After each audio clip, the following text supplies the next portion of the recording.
All right. Hello. Welcome to the Eddie Conversation Podcast. My name is Eddie V. Hill, and I am your host. This is episode number 52. Joining me today is Royce Feuer. That's me. I want to introduce a little context for the people home listening and watching right now who don't know who you are. Which is about everybody. I think about you as a filmmaker. Yeah. We go back to the Reno days before we're in Los Angeles currently. Oh, yeah. Yeah. And you know what I was realizing today before you came here? I was doing chores and I put on a 2012 playlist because I love music from 2012. I think it was a great year for music. Hot take. Carly Rae Jepsen, Tao Cruz, I think it was his name, Dynamite. I think that was that year. And if it wasn't, whatever, LMFAO. So I was like, I get put in this place with this music of my third year of college and how excited I was to be leaving my current job because I was going to have an internship that summer working at a mine, a true gold mine, which is where I would eventually be a roommate. And that was that semester, the first time I ever met you. So considering the current time now, if I calculated correctly, we've known each other 10 years. It's been 10 years? 10 years. And that's when it hit me before you came here. And 10 years ago is right when I started to get my depression. So things are lining up with meeting you and getting... I'm just kidding. I'm just kidding. I'm not depressed, but I should be. A lot of cool kids now are getting depressed, and I kind of feel left out because I see everybody's talks about their therapist and their mental health problems, and I don't have any of that. And I want to know, how do I get in this realm? Because I'm feeling left out. I'm mentally healthy. I'm happy. I'm energized. And I think something's wrong with me. So I think maybe you're just in a good place, and it's okay to be where you are and who you are. Let's just accept. It's good to hear that you're doing good, and it's happy to hear that you're doing well, and and maybe you'll get there one day. But for now, we can only hope. For now, just kidding. For now, Royce is also a comedian. All right. I just stand up and take over. Yeah, no, it's fine. So what's the deal with this podcast? What's the deal with Eddie's podcast? Yes. No. All right. I'm trying to re-foundationalize our conversation. Yes. That would be my fault. That might happen a few times, That's great. So I'm currently in your space. Thank you for having me over. Welcome to my humble Adobe. Yes. It's great to be here. I think it's our second time hanging out in Los Angeles. It is. It is our second time hanging out. It's very exciting. Since I've moved here. Since you've moved here, too. Since we both moved here. Yeah. From Reno. We were college buddies. Mm-hmm. That's right. You didn't quite clarify. Okay, we'll do a lot of clarifications here. Yeah, let's do it. Before we do that, do you want to... we're talking about this off camera. So as far as introducing, when you introduce, okay, you're here in Los Angeles to pursue film. Yeah. As am I. Yeah. I script supervise and I pursue directing and all that kind of stuff and whatever. Who's Royce? Who's Royce? Well, there is a lot of discovery period happening right there. And so for anybody else out there who is far graduated from college, depending what you consider far graduated. But if you're out there and you've graduated college, it's okay to have discovery for a while. There are people in their 40s, 50s, and beyond who are still like, I don't know what I want to do when I grow up. I knew when I was in Reno, though, that I just wanted to be in film / television media. We'll use film as the all-encompassing word, right, for television, shows, whatever kind of digital media form there is out there. I just knew I wanted to be involved in it. I really loved doing it. And so I moved out here and I said, I directed things in Reno. I wrote things in Reno. And it was a very fun time. I got to make my own things. I was fortunate to have access to resources, which I kind of put myself in a position to have access to resources because I knew that's what I wanted to do. And I finally moved out to LA knowing that this is where I wanted to be. And I came out here not knowing what I wanted to do. I was like, do I want to be a camera person? Maybe I like flying the drone because I have a drone. I'm like, maybe I'll do that. And I constantly find myself in this tug of war, and tell me at home if you've had this too, of there's what I want to do pulling on one side, and there's I want to make money pulling on the other side. And I mean, and when I say make money, I don't mean like I want to make. I mean, I want to make millions, but I mean, like, You're talking about the freelance life versus a consistent not income even life, it's more of just like day job. Versus... Yeah, it's kind of like I've been PAing a lot, especially when I moved out here. You know, I dropped the ego. I don't call myself a director, and it took me up until recently to outwardly tell people like, yeah, I think I want to direct, because everybody and their mom wants to direct. It feels like in LA, and so and so I just kind of didn't want to be part of. I felt not like I was too good for that crowd, but I felt like I was just being another number, right? And I didn't want to come off like that, and I wanted things to kind of fall in my lap. In terms of what it was I was going to do. And then I was like, maybe this is what I want to do. But there's also the side of me that's like, you know what? Grips make pretty good day rates. Maybe be a grip. And I'm not saying I'm doing that anymore, but grips and electrics on film sets are just like, there's this path of the path of least resistance to pursue anything higher than PAing to make better money. Right? Because it's tempting. It's like, hey, if you want to start gripping, if you want to start being a set dresser, which I mean, I don't mind doing any of that. I'm not saying that's not good work, because that's hard work and I respect it. But is it what I want to do? Is it what's going to fill the hole that I moved to LA to fill? Maybe I do need a therapist. Maybe this is it right here. Welcome to the show. Welcome to the show. So do I pay you after? And if so, we'll talk about it. Yeah. But I digress. If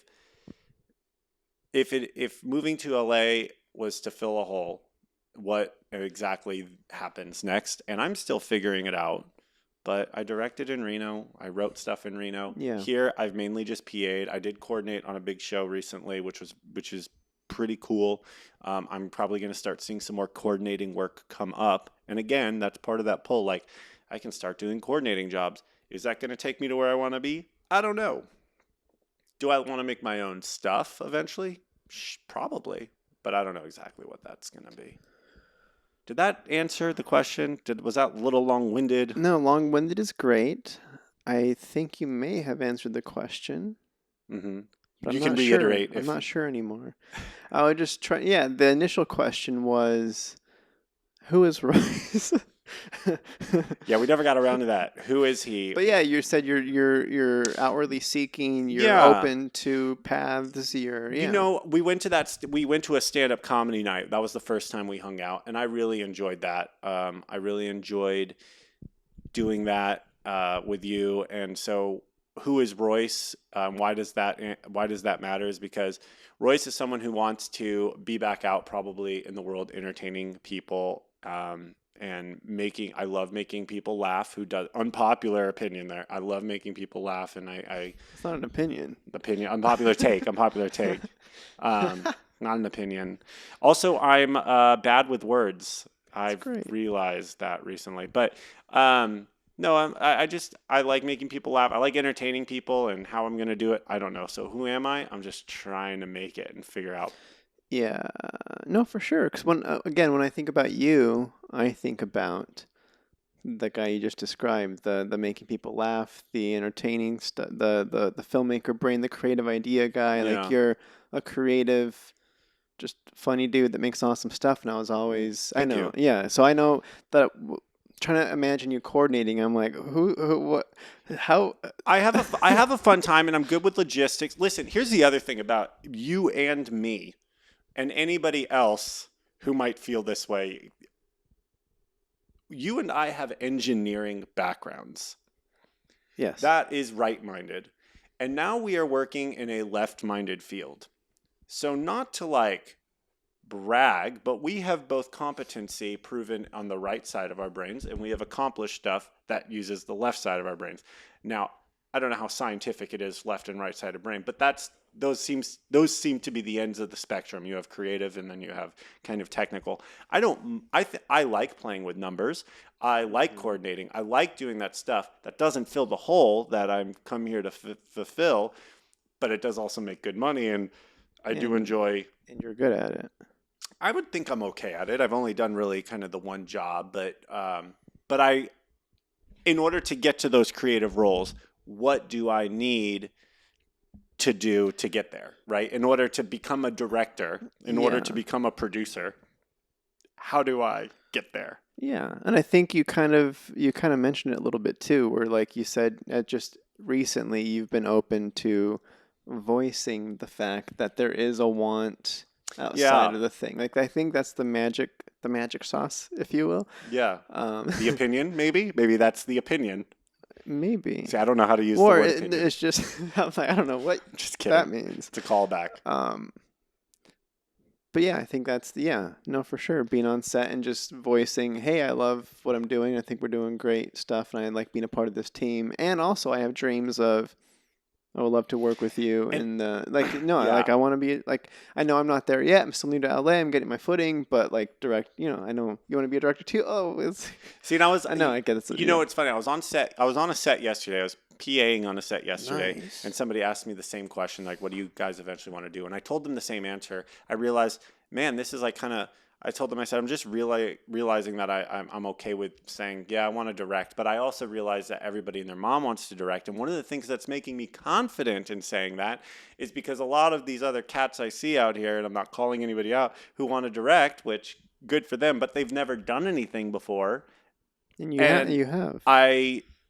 I have, and it's been a while, but I have done it, and it was I have a portfolio of things that I've directed and written and produced and made, and it's like, wow, I mean, that was my hesitancy when I moved here to LA, because LA, I don't want to say I was a big fish in a small pond in Reno, but I was a fish that outgrew its pond, I felt like. Mm-hmm. And I knew coming to LA, which is a much bigger pond, how big of a fish am I compared to other fish, right? So I was very, very cautious about walking around and then marketing myself as I'm a director, when it's like, okay, well, what do you have to prove? And I have a portfolio, but at the same time, how are things done on the bigger sets? How are things, organized? And it's like, I don't know. I'll just PA for a while, which I was fine with because I needed to make money anyway.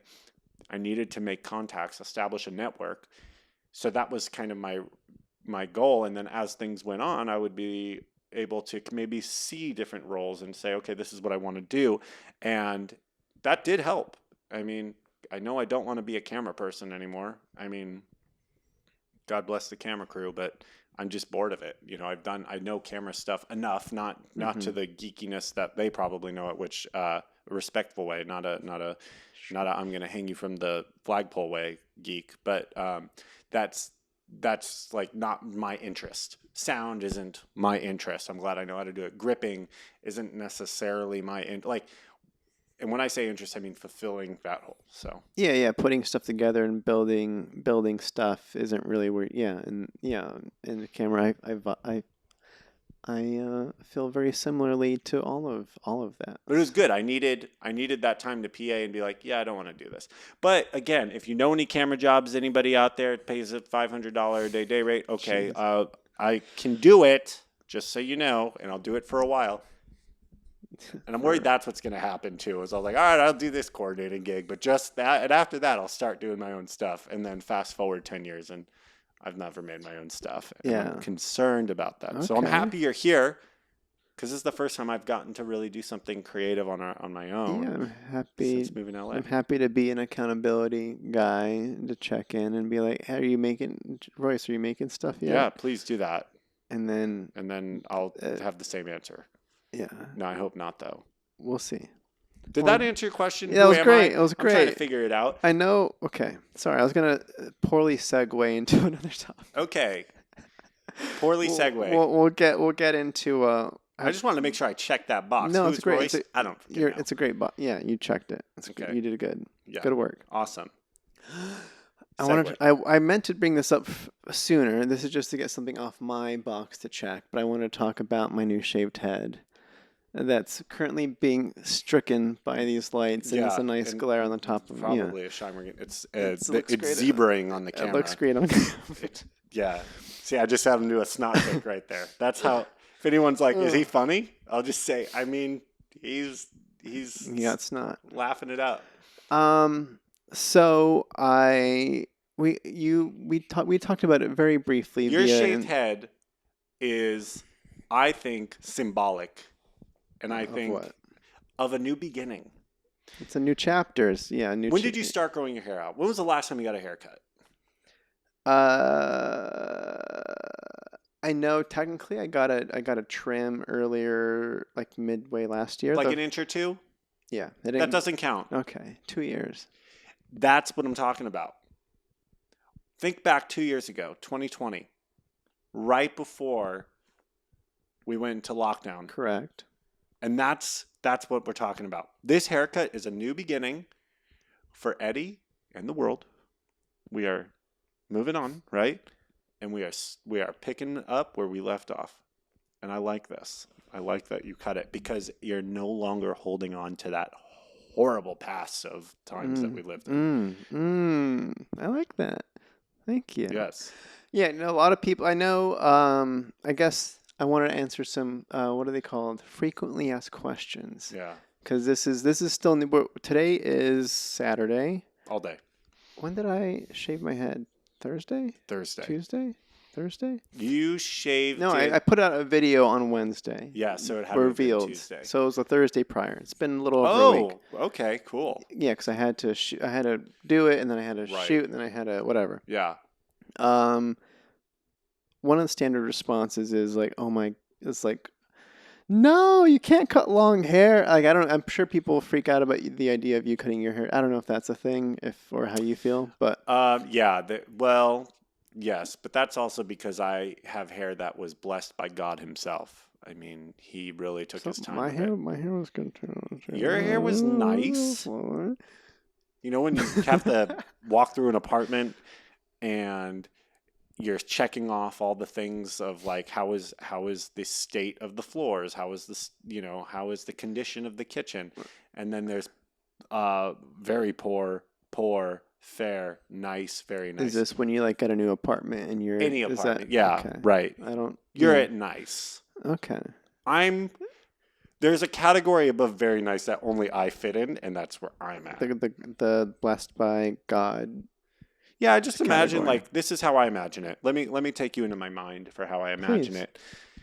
The humans are getting made on like a big factory line before they get sent into the chute, and then they come to the earth and they're born. That's how I imagine it. And like, you have the angels, one guy's putting on a nose. It's like an old Ford factory kind of assembly line. One angel's putting on the noses. Here's a nose, here's a nose. The other angel's putting on the ears. One puts on hair, and and I imagine, one of these, they come out everyone's kind of the same, and then they just kind of like grab a nose from the box, grab some eyes, grab a mouth. And I imagine these humans are coming through, and then God's just like inspecting with his checklist. And then he's like, you know what? Let me get in there. And he pulled one out. And he's like, let me work on the hair on myself, myself. And he used his creative ability to get through everything, all of his God powers into it, and put it back on the conveyor belt, and then said, send it away. Sent it away, and here I am. So it's just a random selection process. I have been blessed.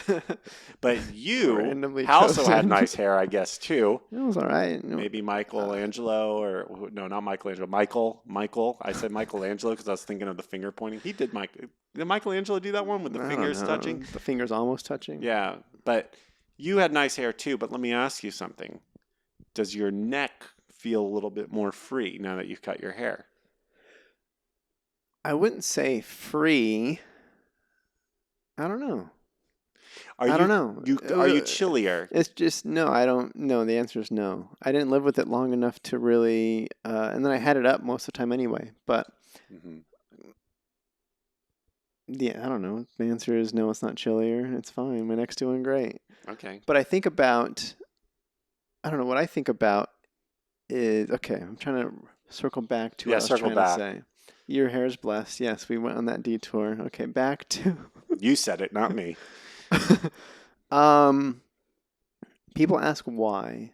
When people see a shaved head, oftentimes there's thought of like, did something traumatic happen and are you okay? How Was insensitive am I to not even ask that? No, I loved your answer much more. I think the assumption Is of everything something is okay? terribly wrong is it's like, wait, what do people am I on the verge of like going crazy? Are you in chemo? Well, the beard's still here. I don't know if maybe if the beard was I don't know how it works. Okay, good Um, point. Good point. I still have a See, I knew I beard. didn't need to ask that question. So I'm like, no, this was a part of the plan. Like a year into having long hair, I had decided that at the end of this run, whenever that may be, I'm not gonna try to do like I'm just gonna say goodbye to all of it. Was a decision that I had made primarily because of my family history and the men in my family uh, lose their hair. Is like, Oh. like it's just runs in the family. Oh, okay. A lot of the V Hill family. Okay. I wanted to just kind of get ahead of it and own it early on. Was Oh. another big part of like, well, the long hair was great. It's time I for a was new. surprised when I saw how long you grew that. It was down to It was like chest. yeah, chest. That's Yeah, about how long mine gets when it's at its length. I just cut mine like a trim. You notice these sides here, yeah, they look right? clean. Looks That's clean. they went a little higher than I wanted them It's to. pretty high. But yeah. But are you well, let me ask you this, Eddie. Have you thought about just for men or the other retention alternatives that they're What's the one on YouTube? A lot of people pushed keeps. keeps? The answer is no. Why not try it? Why not wait? You try it. If it works, you have a before and after photo and you get them to sponsor the podcast. It's an idea. It's a good idea. I've heard of keeps from other podcasts, I'm sure. No. I'm no. Promo code Eddie V. I much prefer. No, I'm good. But you're fine. I mean, Yeah, I'm listen, great. if you're fine with that, I'm happy for you. I think that's great. I just wasn't sure if you were Yeah. suggesting it could be a fun experiment to see how it works, maybe but you're just getting ahead of it. So Yeah, I'm good. good. Yeah. Are you gonna now? How long are you gonna go before you cut it again? How long do you let Well, that? it's similar to beard maintenance for all the guys out there. You understand that beards grow. News At to me. at a varying rate depending on, I think it's by how manly you are is the how I always thought it was water and sunshine, but I could have who been misinformed knows. on that.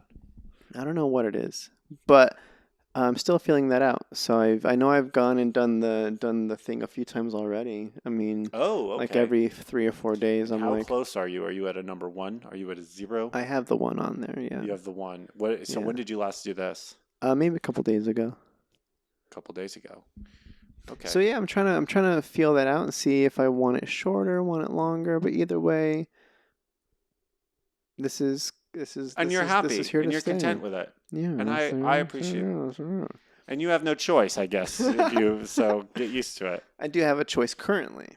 Right. Yeah. Yeah. No, I appreciate that. So, how soon were you expecting for it to just go sayonara? I know I've been asked that question as well. My answer last time was I imagined like 40. It would be like 0% chance Okay, of so next year. So I'm just kidding. So next year. So I was like, I don't have less than 10 years easy. Like if I made it that far, I'd be surprised. So Yeah. like my dad is doing just fine, kinda. Like he's he's doing okay. My grandfather went to shaved head really early on in his life, so he's been bald for like as long as I've known him.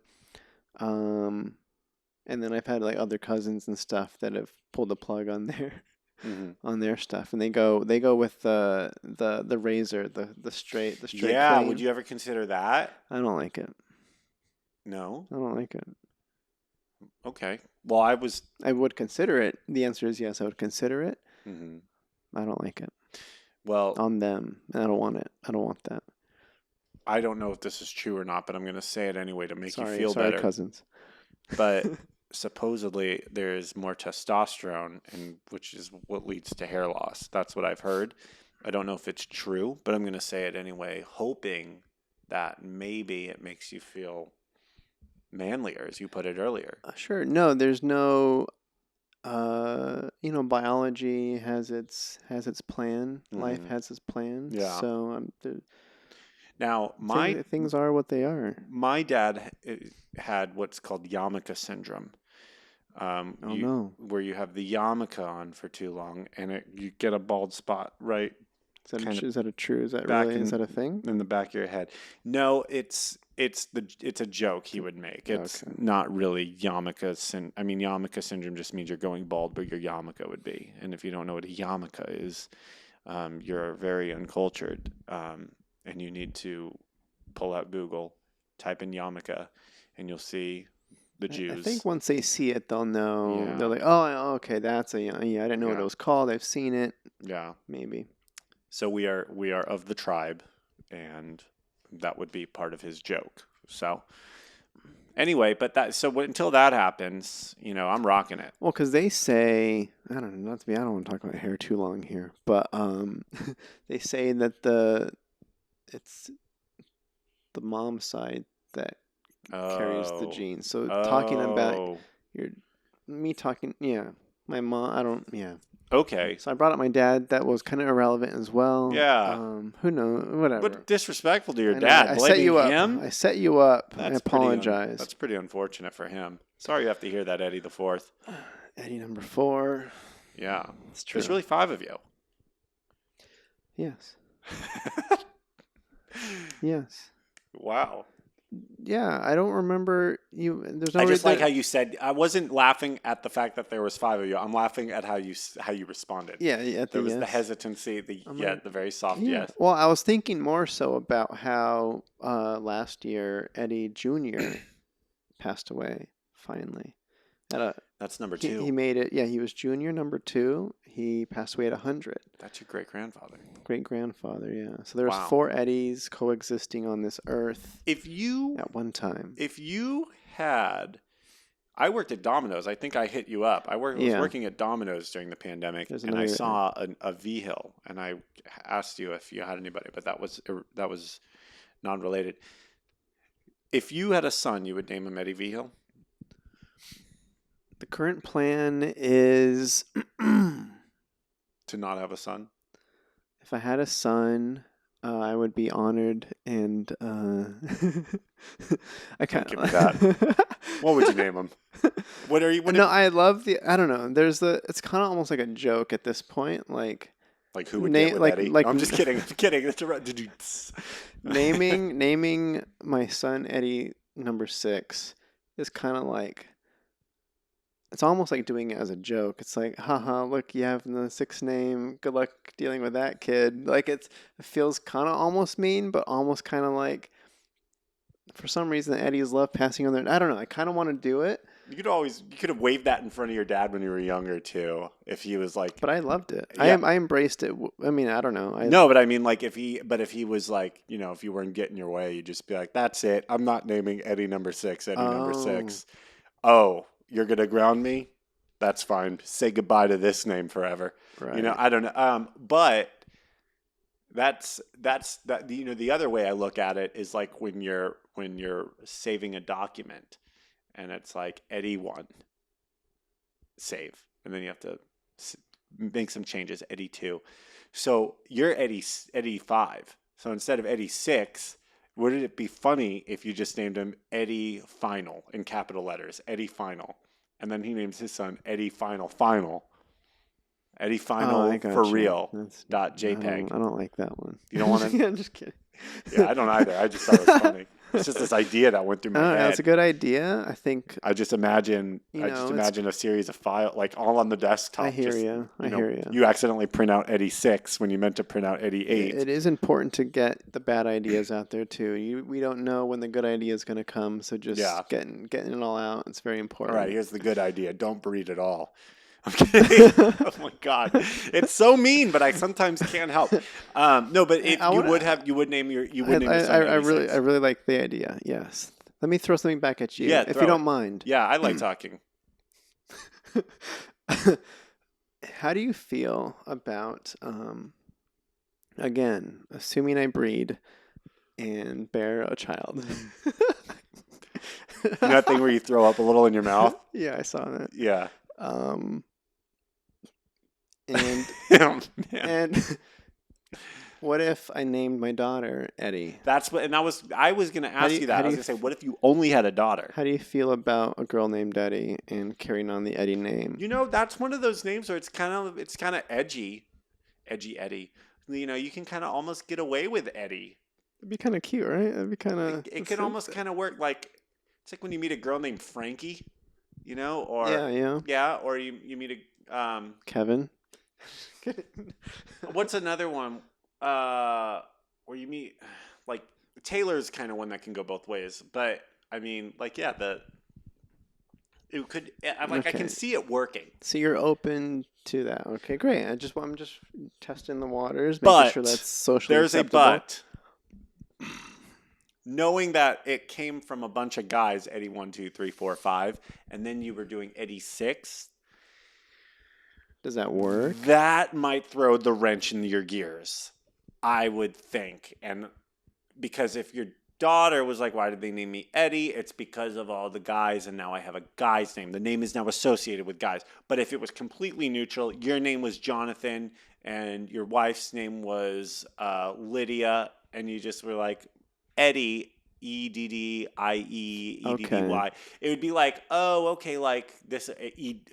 God, don't do Eddieigh or something like that. But then it would be like, oh, this is kind of like Eddie. Sure. It kind of works, but because you have the lineage, I think that throws a wrench in your plans. So now let me ask you, what happens next if all you have a daughter? Do you just throw it in the Nile and start over? Yeah, that's kind of how they did it back in the. Well, it's not.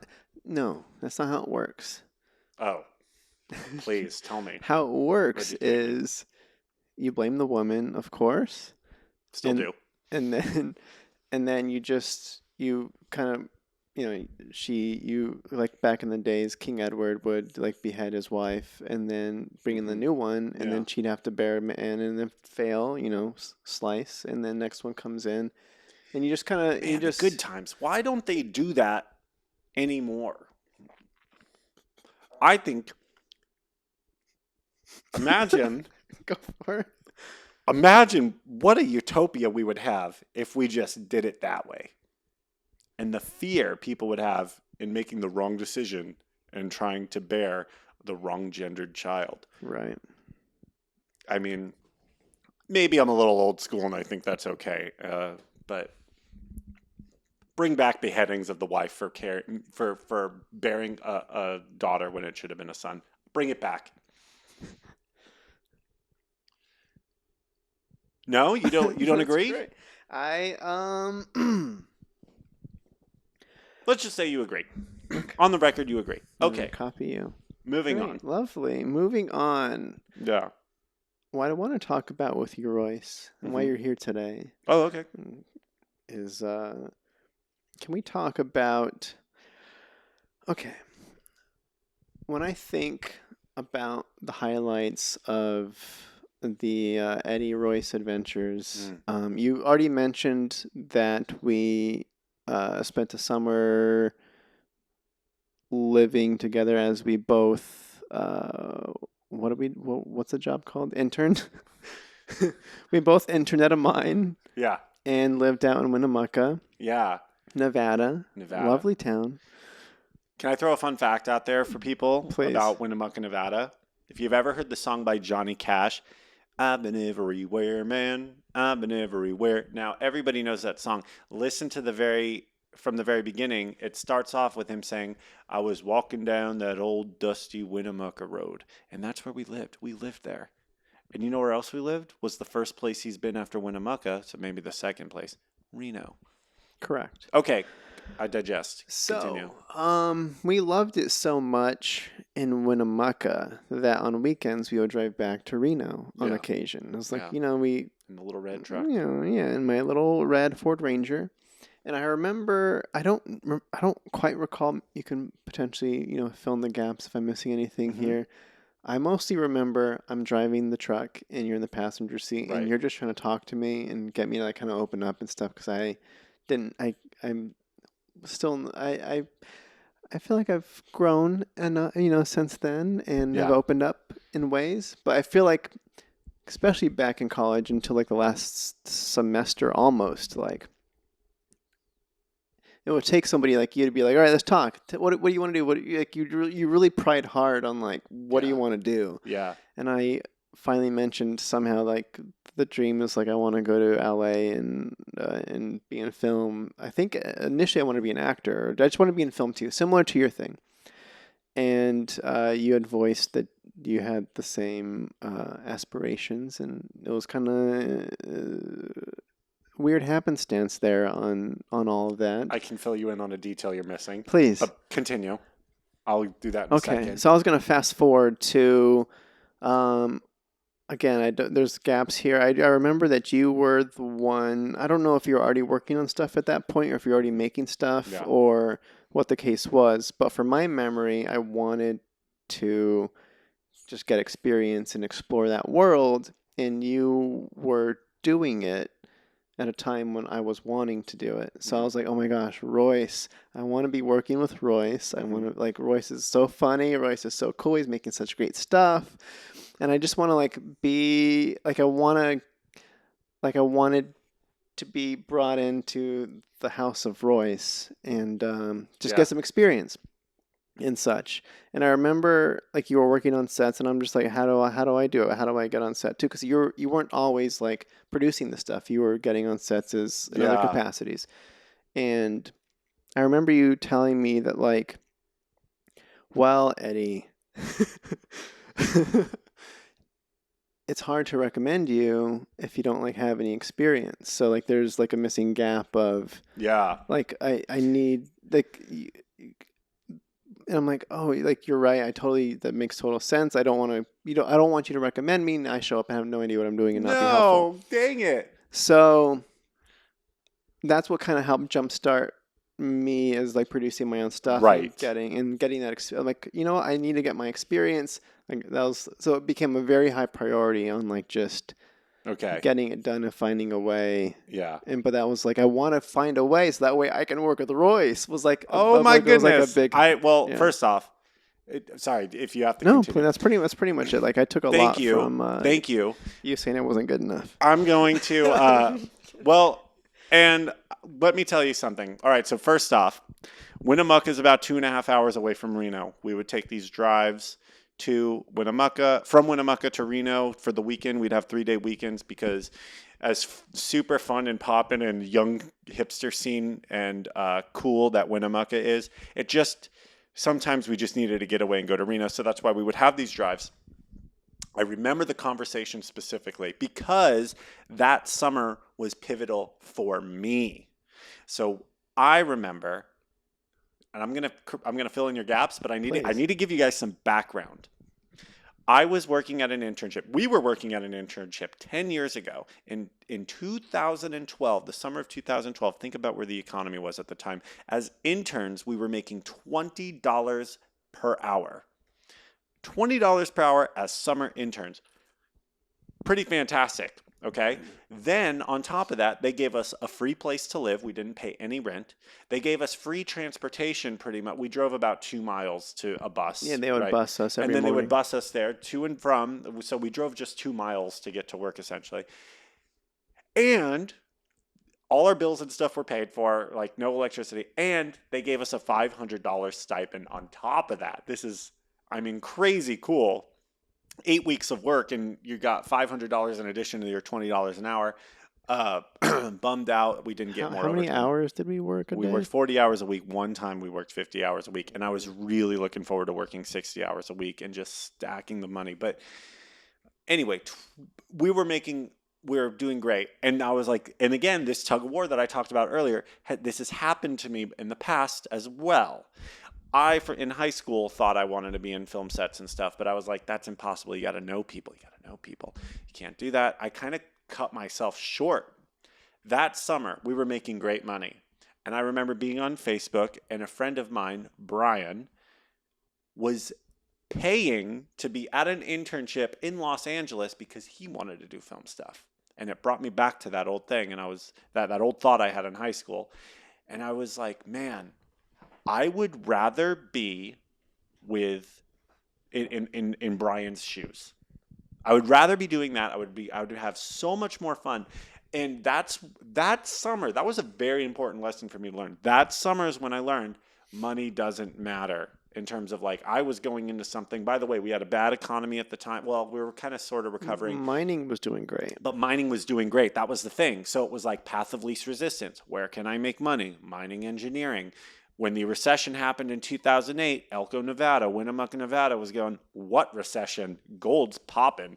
So people were mining gold. And so that was a big summer for me. Now, my plan originally, even before all this happened, was I'm only going to do it for a few years. And then after that, I'm going to skydive and swim with dolphins. That was my thing. I was going to do what I love, but I was going to do it for only a few years after college to just get a good amount of money saved, invest it somewhere in a market, and then try and make residual income off that. Did I use the word residual right? Probably. But and then I wouldn't have to worry so much about my low hourly rates working at jobs like being a skydive instructor, swimming with dolphins, which was all fantasized in my head. I have skydived before and it was marvelous. Swimming with dolphins is still on the list. My point is, I even then asked myself, I said, what few years, if I am to pursue this plan, am I going to be wasting in a place like maybe Winnemucca, Nevada, or Elko? These are my 20s, right? There's a ton of hot girls in Winnemucca, and that's a joke. That's a lie. I'm sure to any hot girls in Winnemucca, I apologize. But like at the time, I was like, there's no cute girls here, and I was single, and I wanted to, go out and mingle, and like I wanted to live youthfully, and I was like, I'm going to miss a lot.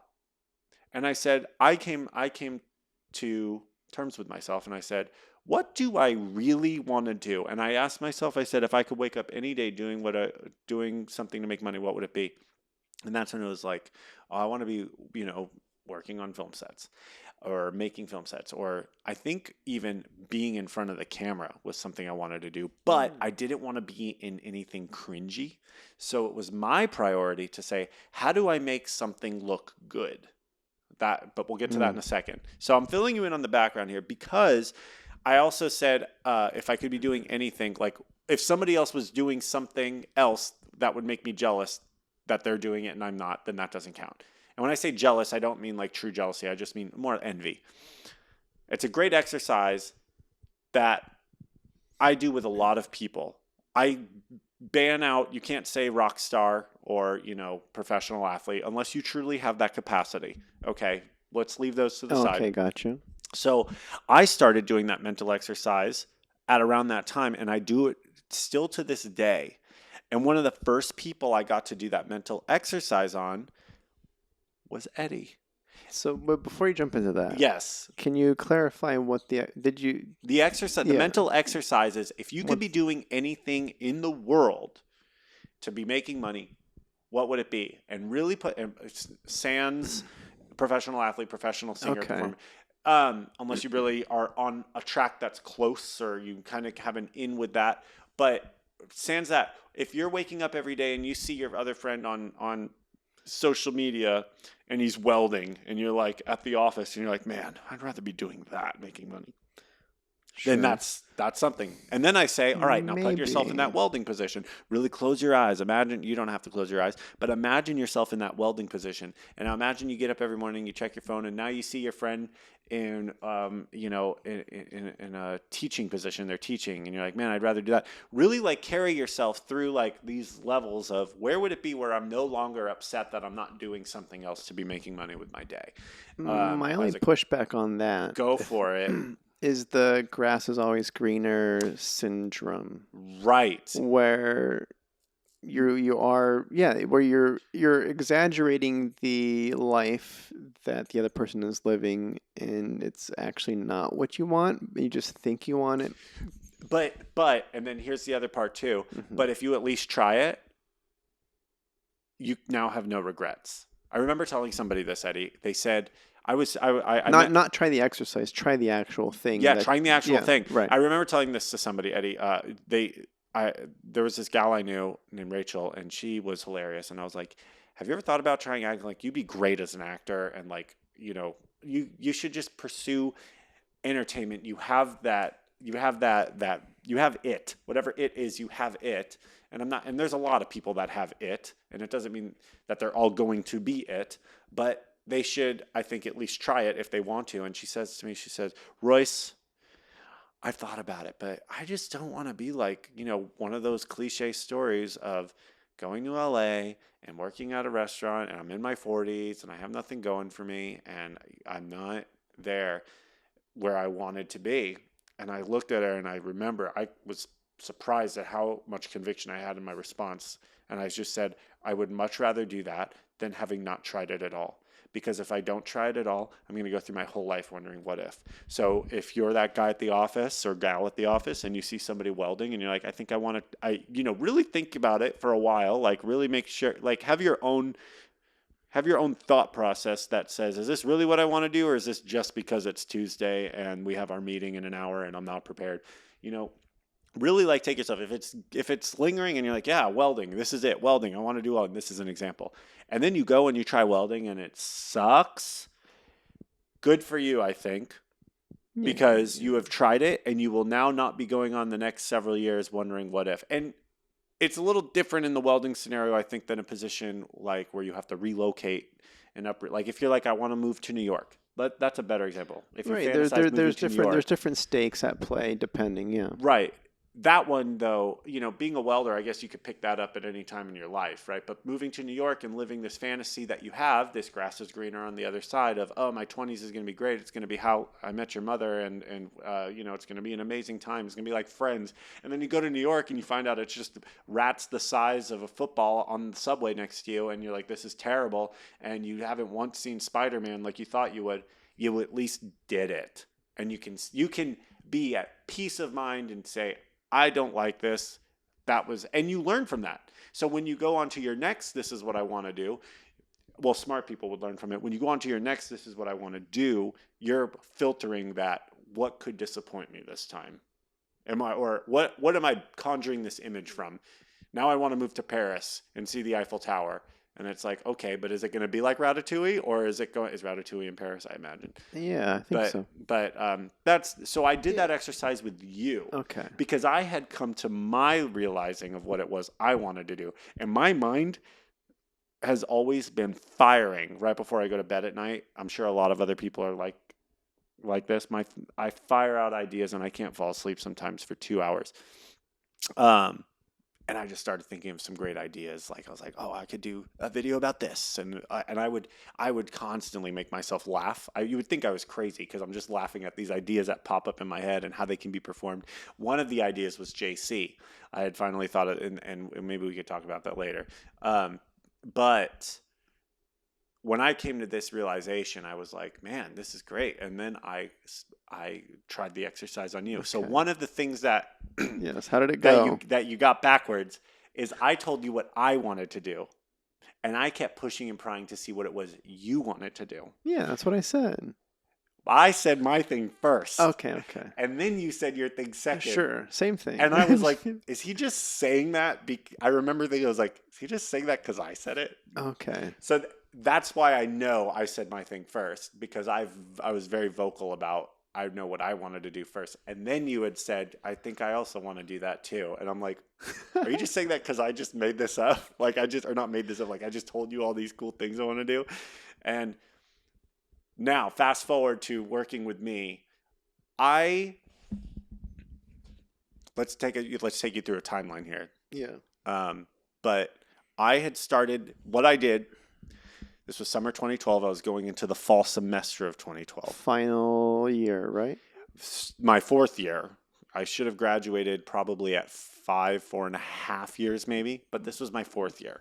Not my final year, your final year, because you're a year older than me. You're a year above me. Oh. Yeah, fun fact, right? I forget. Yeah, so I had this plan to go to Perth, Australia. Going into my summer internship, I was going to go to Perth, Australia from spring 2013 to fall 2013. I was going to go to Perth, Australia, and I was going to go ahead and not tell anybody I was moving.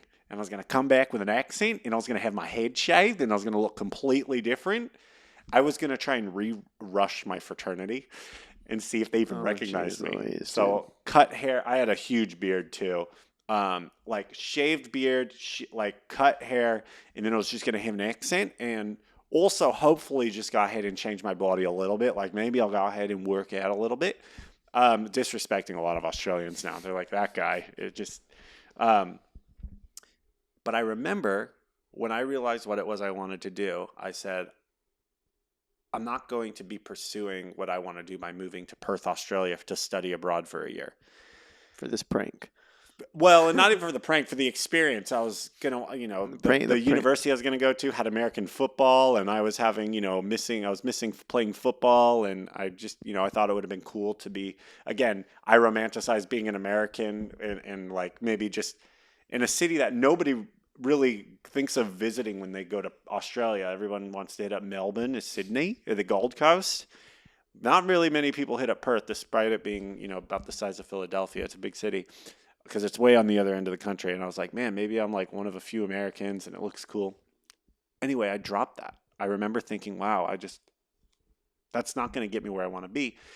As the spring 2013 semester was about to start, I was offered a job at the library checking out camera equipment, and I was like, perfect. I want to learn more about camera equipment. In the fall 2012, I was just kind of making stuff, but like it was terrible and I didn't know what I was doing, and I was just getting out there. So I knew I was putting myself in the position, partially by not going to Australia and by staying where I was and trying to immerse myself, taking videography classes, taking classes that were at the same time as my actual mining engineering degree.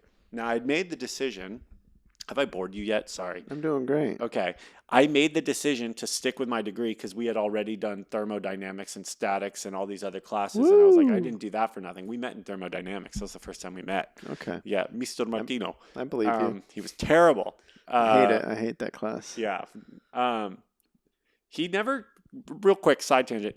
We had a class. This guy did not withheld which textbooks he was using, withheld the information. There wasn't a textbook for the class. We're like, where are you getting this info from? He's like, you should just be looking at the notes. And we were like, no, we need to know. And finally we got the dean to intervene, I think, or the College of Science intervened and was like, you got to tell these people. Anyway, I decided to keep my degree. Because I was like, I didn't go through that for nothing. But I took these classes, videography. I took an improv class, screenwriting class, but one of them, videography, was during my mining class, and there was no flexibility on moving one class or the other. They were both on Tuesdays, Thursdays, late. So I delayed my graduation because I was taking this class, and I remember making that decision. You prioritized. I remember saying I can graduate next year, or whenever I was supposed to graduate, or I have to wait till the next spring. And I even double stacked classes, and I had to get an advisor to sign off on it because I did it for a second year. So the fall of 2012, before I had formally kind of started getting the education and working in the Knowledge Center, the Knowledge Center is our library. I still was able to check equipment out, but I didn't know what I was doing. And the first floor is called the @1. The @1, that was where I worked at, the @1. So I worked at the @1 Knowledge Center, Digital Media Checkout, the DMC. But before I worked there in that fall 2012 semester, and a little bit before, I'd done kind of one or two video projects. We didn't really say University of Nevada. University of Nevada, the only one. There's one that there's a place in Vegas that calls themselves the University of Nevada, Las Vegas, but they're Nevada Southern. And then there's the real University of Nevada, which is in Reno. Thanks for clarifying. Yeah. So I did a couple projects, and I knew the guy who ran the dynamic media lab, which is where all the Macs were to edit. He's seen me before, and he offered me a job without even, I didn't even ask him really. He just kind of offered. He was like, hey, we're expanding our department, and we need to get people working here. So I just remember thinking, I just need to make videos. And my friend and I, we just started making videos, and I just needed to get good at it. I knew it was one of those things where in order to get good at making videos, you just got to start. It's a craft. It's a craft. It is. And that's where when you came in and you were like, I'd like to work on stuff with you, by the time you had kind of vocalized that, because you were quiet, right? By the time you had vocalized that, I had already like been almost a year in. I had done a bunch of stuff, and I was like, yeah, if I make stuff, I'll try and get you on to make stuff. And but Eddie, don't take this personally. Sometimes he's getting like he's finally getting the clarity. Sometimes I just make stuff, and I'm like, I get it. Whoever was around me who I knew how to do stuff. Like my friend Brian, who he's one of my best friends now, still lives here in LA, and he's a Steadicam operator, and he's great. But like him, and then we had another friend, Josh. We worked together. We always hung out together. So when it was like, hey, we want to make a video, and it just needed like 2 or 3 people, we just did it. I know how. I definitely know how it works. Yeah, I'm not blaming you for. Yeah, I don't want you to think that was a neglectful thing. No, I never thought that. It was just But it still stands true. If you want to make videos, in order to really get good at it, you just got to go out there and do it, and they're more than likely going to suck. Fast forward 10 years, it's easier to make a video now with TikTok and Instagram, and like they kind of have filters for you, and there's autofocus and there's rack focus, and like the sound, the media, the form of media isn't so much like you need to worry about the lighting and the sound coming clear. We did more back then. It was more storytelling back then. Now it's more like do a cool dance or a trend, or like who cares if the audio is kind of bad, but that's just how it's gone. But like back then it was like, oh, I want this to look professional and legit. Well, it depends on where you're putting the stuff too. It does. Not to say that that's to be disregarded. I'm just saying like we see so much more of it now even than we did back then. And so much more of it now, you can get away with just like the sound on the camera, and people don't care because they've adapted to that. Also, I mean, we've adapted to more like long up and down vertical screens, right? Mm-hmm. And not starting sideways. We still do that on YouTube though. We still have things in 16:9, but yeah. So a long-winded answer to you, Eddie, on where that came from, and if there was ever something I was able to work on where I was getting paid, usually it was kind of on a lower level thing, and I couldn't really bring people on, or I was, just doing stuff on my own and just being here's a good idea for a video, and then Brian or Josh would be nearby and I'd be like, want to do it? And they'd be like, okay. Yeah.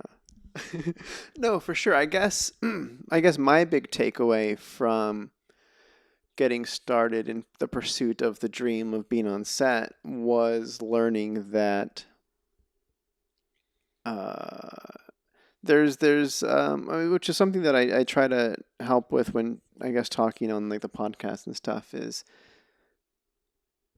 that there's this mystery of like how is he doing it? How is he getting on set? Mm-hmm. How can I put myself in a similar position to be considered? Like it's just it's like this weird magical thing that kind of like it's very confusing when you're just getting involved on how to even get started. So how did you approach elevating yourself from just making stuff to working at the digital center to actually... Yeah, so after I graduated college, it took me 5 years to finally move to LA. And I'm a social guy, right? I can be put in any situation and I thrive. I see where the action is and I jump in there. Ever since I can remember, when I would move to a new school, I'm like, oh, that's where the action is. Not shying from that. I'm going to own that. I'm going to be the popular one. I was like that. But LA, even for me, was intimidating because I didn't know anybody, and it was it was so I'm getting to your answer. Sure. And you're going to hear you're going to get some redemption out of this answer too. I hope you know that. Cool. I told myself I would never say this, but now I'm going to say it. But moving to LA was tough. It was something I kept I was like, yeah, I'll do it one day. Stuff held me back, got caught up, did these, and then finally one day, I had moved. The way I got into it was I just said I worked a lot in Reno. There was one point where I didn't get a day off for like 48 days. Like I had done something to make money for 48 days straight. I was a long-term substitute teacher. I was working at a restaurant right afterwards, or I was working catering gigs, or I worked slow motion video booth gigs like at weddings or corporate events. Like we had a slow-mo video booth, like a photo booth, or I was flying my drone off here and there, for some money on the side. But I had saved up a ton of money to move out here because I anticipated when I moved out here, it was going to be a struggle. Fortunately, my first roommates, when I moved out here, they were in the industry. I met them on Craigslist. I came out in January and they were looking to rent the place out in February, or rent a room out and get a roommate in February. And I met them in January and I wasn't supposed to. Like they said, we're having an open house later this month. And I was like, I'm in town for a few days. And so I met them and it worked out. And I actually made a tree of all my jobs and where I've gotten them from and who I've known them from. Because it's, somebody once said to me, it's not about who you know, it's about who knows you. I love that new quote. Yeah. I prefer that twist on it. Yeah, I love that. But it is, you got to know people and you have to be personable and you have to show promise and you have to work hard. Like, why are people going to hire you back if you're not working hard? Because at the end of the day, it's about if the position comes up, the people that come to their mind is like if they know of you and they're considering work hard you, and they like you. Yeah. And so it was easy. It was not easy, but it's path of least resistance to get these PA jobs, which is the base level you get on a film set. So I just got into PAing as much as I could, meet people as much as I could. I'm interested in doing what you're doing. And we're talking Reno or LA? This was in LA when I finally moved to LA. Okay. Oh, so my question was, well, I guess we can. Yeah. Whatever order you want to go, but like the just getting started in Reno too. Oh, how did I just get started in Reno? Because context, and just. I thought I covered that, but I just started making stuff in the fall of 2012. Yes. Just started making stuff. And then in the spring of 2013 is when I got the job giving out digital. And and that summer of 2013 was huge. Just part of my job was I fortunately got to shadow the director of the whole At One. He was a video content producer and a maker. That's why he had the job that he did. And he knew how to light things and he was very DP minded. And I just got to watch how he worked. So that was huge. Mm-hmm. I mean, most people don't grow their video skills as fast as I did because I was fortunate enough to be doing that project with him. And I got to be hands-on and learn. And then also I took his videography class. He was also the videography teacher spring 2013. And he's one of my great mentors. Brian too. We keep bringing up Brian. He's one of our great mentors, and I look up to him a lot. So that was how I got going in Reno, and then I just made a bunch of stuff. Yeah, because I think about context. Because Reno, when I talk to LA people too, it's thinking about how it's not a film town. So there's like pockets of filmmakers that exist in Reno, and narrative film is a rarity in that town too. It's mostly commercial work and stills. And a lot of it's weddings, real estate, and for video is the main thing, and then commercials too, or products. But like not many brands are launching in Reno to get their products made, but that happens. So So then thinking about the few narrative projects that would happen, I'm thinking of like one in particular. I remember. It was Matthew Owens. I was taking a class with him, and he got us an opportunity through the class to like come and just drop by the set. And I remember like you were second ACing on that project. We're shooting outside of a house, and it was kind of like. Yeah. So then again, it's another position where I was like, "Oh man, how did Royce is on this too? Like, how does?" I remember that one. Oh, and let me tell you, it was called like Rocket something. It was called Rocket, and that I did that for 3 days. I worked on Rocket for 3 days. It was a short film, I got paid $150 per day. I was set dressing, and Okay, you the were not slating. Maybe no, it was Josh. yeah, I wasn't Josh was slating. slating. I Okay, was yeah. set I dressing, knew a couple people, which was and the cool. third day, Eddie, was a 20-hour day. It's the Oh longest no. day I've ever worked to today. It's the longest day I've ever worked. It was a 20-hour day. I got that because somebody on Facebook asked around, does anybody know anybody who does film stuff? And then his friend, who was my mutual friend, tagged me, and then he was like, hey, do you need Nice. me? And that's how I got that. That was like I was paid to be on a film set a handful of times in Reno. All the other stuff that I've made was just me making stuff. Yeah. So like I can think of off the top of my head 4 times, I think. I know 3, maybe the 4th time I wasn't even paid to get paid to like work on a set. You're talking about like Mustang too? Does that Mustang count? is one of them, Yeah. which you brought me on. Yeah. Yeah, That was lovely. very happy about Yeah. that. And that was a great experience. So did that kind of answer? Yeah, yeah, yeah. There's the thing I wasn't going to say that I'm still going to say because I said I wasn't going to say it, but I already said it. But I want to make sure I answered your question No, it's first. great. Yeah, yeah, yeah. No, it's great. So those 5 years it took me to move.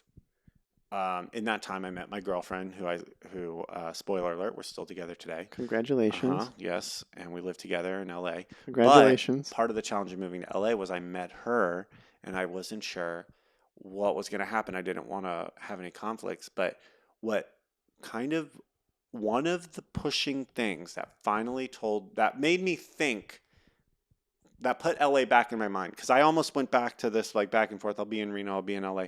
One of the things that kind of started to like where it started to bug me in my mind again was when you moved here.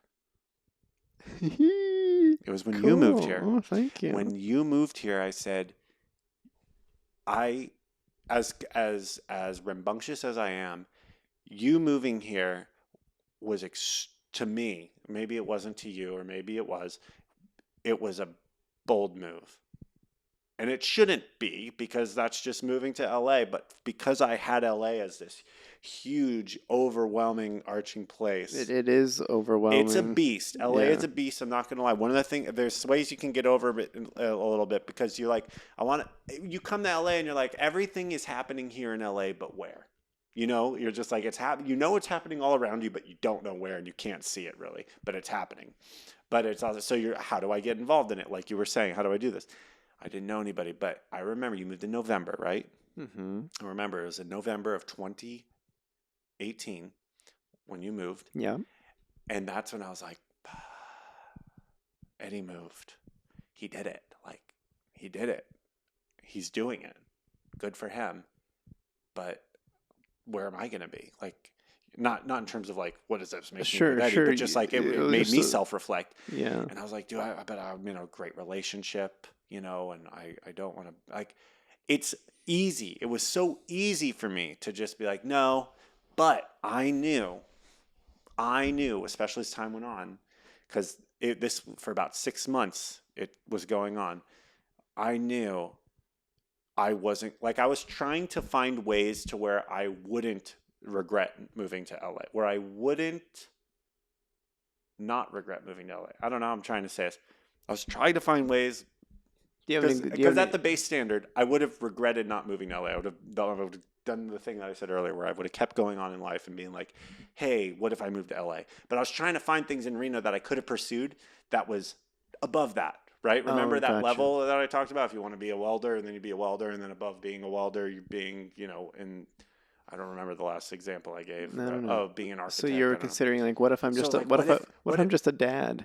Yeah. What if I'm in Reno and I'm doing this, and I'm making a ton of money, and seeing you in LA, it was almost agitating, because I'm like, Eddie's doing this, and I'm pissed off at him for doing this, but it was a good thing, because it's what drove me. It was you now reminding me, whether you knew it or not, you reminding me of, like, what do you really want to do? Now it was, instead of me in the car trying to nudge it out of you, it was you posting on a story or a post saying, is this really what you want to do? And how poetic is that? It's I don't lovely. even It's think I lovely. thought of it in that way because I didn't think of it that way, but like truly, and I'm not saying this for the entertainment value of it but truly, you moving here really got the push going for me. And I'm thankful for that. And it was a very difficult conversation I had to have with my girlfriend. And it was a conversation we had in May. So again, you moved in November, 6 months, 7 months later, 6 months later. We sat down and I was like, I need to be in LA. And it was a very, very heartbreaking conversation because we had at that point been together for about a year. I didn't want to push somebody to move to where, to accommodate me. I don't want to impose that on anybody's life. And even though we had been in a great relationship, so I kind of just assumed like, I got to do this alone because she had voiced before she doesn't like love the idea of LA.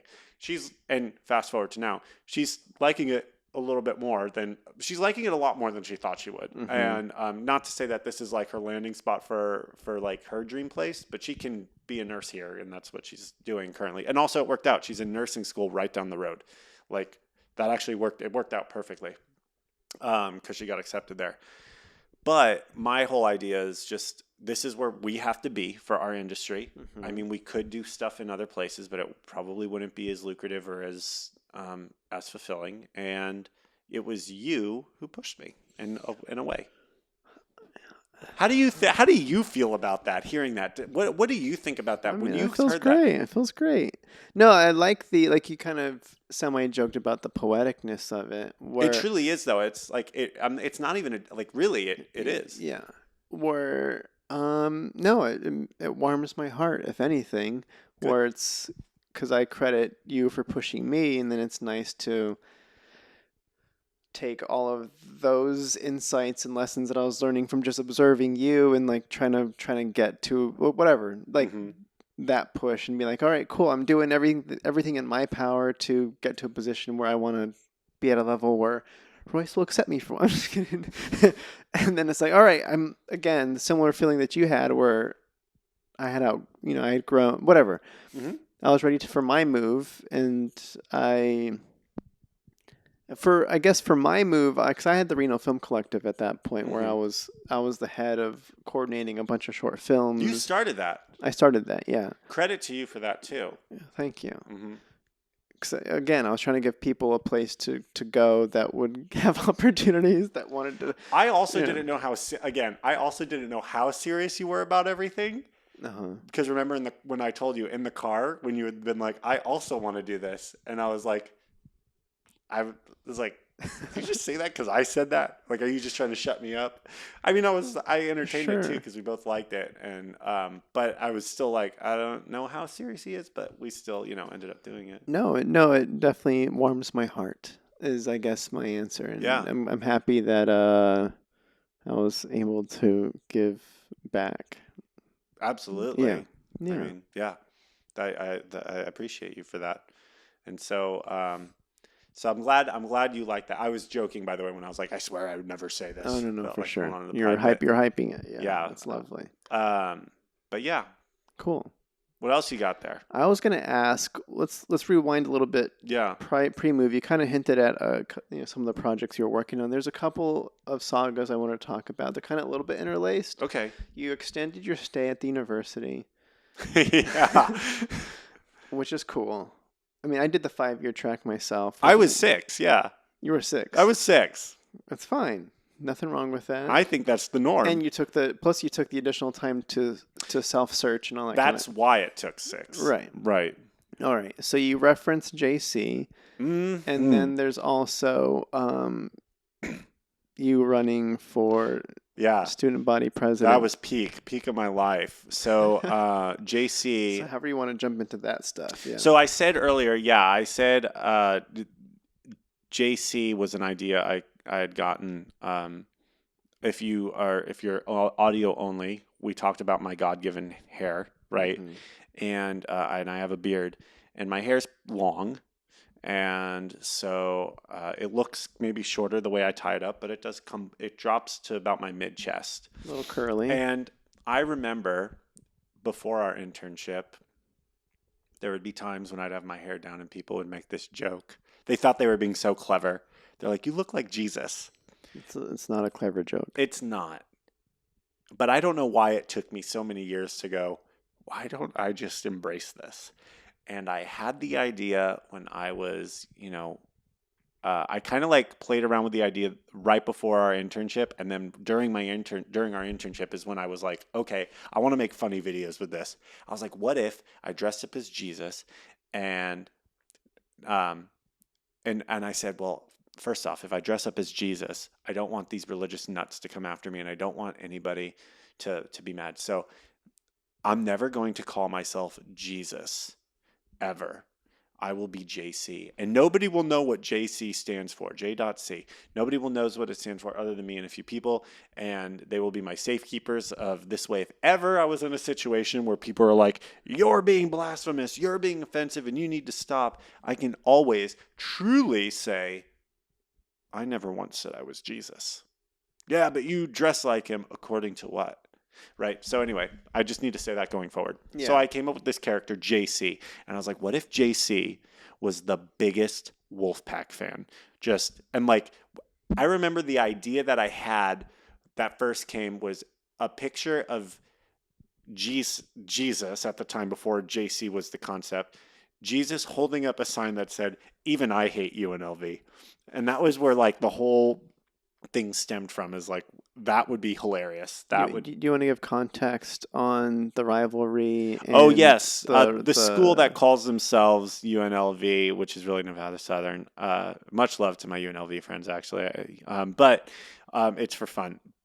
UNLV and the University of Nevada in Reno are rivals. So Reno versus Vegas and North versus South. North versus South, right. So that's our football game. Our football game actually, we play for the most expensive and largest trophy in all of college football, the Fremont Cannon. I hate those fun facts. It's You the hate 'em? worst. They're the worst facts. The cannon is painted the color of the winning school every year. So if Nevada wins, they keep it blue and silver. If UNLV wins, they make it scarlet, not red, scarlet, and silver. So that's the so the cannon. It doesn't look good when it's red. You can check on a website, www.whatcoloristthefremontcannon.com, and it'll update you with what color. It's literally just a blank page that's just either blue or red. Color. Yeah, scarlet. Yes. So anyway, I was like, what if we went? Who has it now? Do you know? Nevada does. Nevada is not UNLV. It is Nevada. It is us. We have it. Okay. The school in Reno, Nevada has it. Yeah. Okay. We win most of those games. So anyway, I was like, what if we had even I hate UNLV sign? I thought that would have been so funny, and I was like, that could be funny. Like, what if I could get fans really into it? Like, what if we could have a bomb student section and people just are into it, and I can like really showcase like this is a fun place to be. And so it kind of went with that, and I would make videos about JC walking around. The videos I made during the fall 2012 semester right after our internship was me and a friend just going to events, grabbing microphones like this and going and asking people questions like, hey, tell us about the event we're at. And then they would, we would try and be goofy. They were bad. They were not great videos. I made a video. They were fun. They were all right. They were fun. They were fun to shoot. There was always the pressure, though, of like, how am I going to be funny? And like, because I felt like I had to stick to a certain character when I did it. And there was a video we made, JC Goes to UNLV. It's still on. This was like one of the first videos I ever made. It's still on YouTube. The video quality is like, the microphone clips a few times, but it's funny. JC goes around and he asks the UNLV fans if they really know about their team, and, kind of don't. And some of them kind of did, but I edited it to make it look like they kind of don't. But that was like where I started just making videos. And that's why when I told you, I was like, just start making videos. They're going to suck, but get the suck out of the way as fast as you can. And then after I had that amazing summer with my mentor, and I went from like here to all the way up here in terms of making video quality, my mentor's name was Mark. Mark even said to like one of the other students when we came back to school in the fall of 2013, he said, Royce got really good at making videos. He said Royce got really good because he got to work with me and like he now knows how it's done. And I wrote this script like for a JC video, and this JC video was basically introducing in a documentary format, but like with a music overlaying it. So there's like different types of documentary. There's like 6 or 7 different kinds of styles you can portray a documentary. One's like with the Morgan Freeman voice and the penguins are marching, and then another is like run and gun shoot. Mine was very staged where we had talking heads, but there was music overlaying and B-roll in between, and it was just this who is JC character. But at the end, it looked very good, and I can back that up with what I'm about to say in a second. But the video got I had to take it down. I got a cease and desist from the University of Nevada. I knew it was coming because I put the logo at the end of the video and the website to get tickets, because that was all I was trying to do, was like give them free marketing in a way. And because I wanted Nevada to be the cool spot for everybody to go to college, because that's where I was going to college. So I was like, well, what if I help make it the hot, cool spot as much as I can? I'm in a really cool fraternity on campus. I played rugby. I worked at, the off-campus student housing at the time was the largest off-campus student housing. So I was well known and I knew a lot of people, and I was like, what if I could do this? And I became kind of this like thing in the student section that everyone knew, like after the years. And so I made this video, and I remember Mark pulled me into the office when I started to catch wind that the university didn't like it. He said, the problem is, Royce, the video looks too good. He said, everyone, and I remember the athletic director, Doug Newth, coming up to me the morning I released the video. I was at a tailgate because we released it before a game. And Doug Newth comes up to me and he's like, hey, I saw your video. And my heart was pounding. I was like, oh no. This was when it first came out. And the first thing he said was, that was awesome. He was like, we were trying to figure out who in our department made it. We were trying to go around and ask who made the video. He was like, that was such a great video. And I was like, yes, I'm in the clear. But then a week later, he had to call me and be like, hey, so you got to take it down. And I spoke to Mark too, 2 different people. And it sounds like the classic mom-dad thing where the dad's like, at a boy. Yeah, exactly. And so I told him, I said, hey, I got to know who's saying this. He's like, no. He's like, I don't want to say. he's like, let's just leave it at that. Just take it down. I'm like, Doug, I'm going to be respectful, because he was worried I was going to raise hell on them. Oh yeah, you can call them out with a follow-up video or just like be like very pissed off. He's like, no, just like, can you please do it? I was like, well, I deserve to know who's asking it. Can you please give me the info, and trust me, I won't make you look bad. And he's like, all right. So he gave me info to the president's office. So I had to go to the president's office, go into the principal's office in college. And I had a lovely conversation with the person who was in charge of. I'm just kidding. It was Patricia Richard. I don't care if she was great. We had an awesome conversation about where we see the university. We both care about the university. And Patricia's been there a while, and she was great. And she's like, it's a logo. It's just a logo thing. Basically, not even a logo. She was like, we have a lot of people who are upset at this.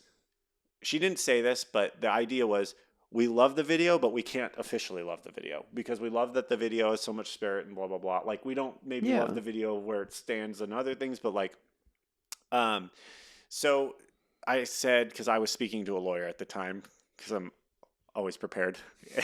And the lawyer just told me, he's like, it looks like you're kind of screwed. Just make sure you get it in writing that they need the video taken down. So that's all I told Patricia. I just said, I just need it in writing. They're like, are you sure? We're going to have to send you a cease and desist. And I was like, and send me that doesn't go on your record or anything. Mm-hmm. So they just asked me to cease and desist, and I took it down the minute before they gave me the deadline to take it down, which was a Friday at 5 p.m. So I had one more week of the video up and alive. Nice. And so any questions on that? Because then I can segue into the other thing you asked me. No, I covered it. I think that's great. I mean, I still did JC throughout the rest of college. I just had to take that one video down. Yeah, I guess the only thing before moving forward is more like takeaways from the experience and like any. It was sounds. It was awesome, truly. I mean, everybody, it wasn't like viral in far as today's standards. It had 17,510 views, right? So not super crazy, but it was the right 17,510 views. It was the 17,510 views of students and fans that cared, and the political figures in the state of Nevada, the powers that be from the Nevada system of higher education. And those were the views where it came from. And it was really cool walking Yeah, around and kind of being, you know, uh, gosh, I you hate kind saying of this, you but I was well known. okay. I don't want to I was use the gonna. F word, but I was the F word. I was famous in Reno, and like I'd be spotted. I was, and it was a cool feeling. Because And there was the semi joke about you being like the unofficial yeah, that mascot. was my title I gave it. I was the Okay, official unofficial mascot. The gotcha. official unofficial mascot. Yes, That was my. because you mentioned kind of the a little bit of not the hesitation up front, but just the having covering your own back with the JC story and the I'm not officially calling myself Jesus. So Right. did And you so ever I always called it JC. Yeah, go did ahead. you ever bump into any sort of Yeah, so there was two times when somebody got mad. The first time, and so here's the thing: the first year of doing JC, the first football basketball season, so that was 2012 to 2013. Um, so fall 2012 to spring 2013. A lot of people would be like, "Yo, Royce," and I would have to like, I had to keep reminding people, "I'm not Royce, it's JC. You just say JC," and they're like, "No, it's Royce, it's Royce." And then they started to get my vision of like, "No, no, no."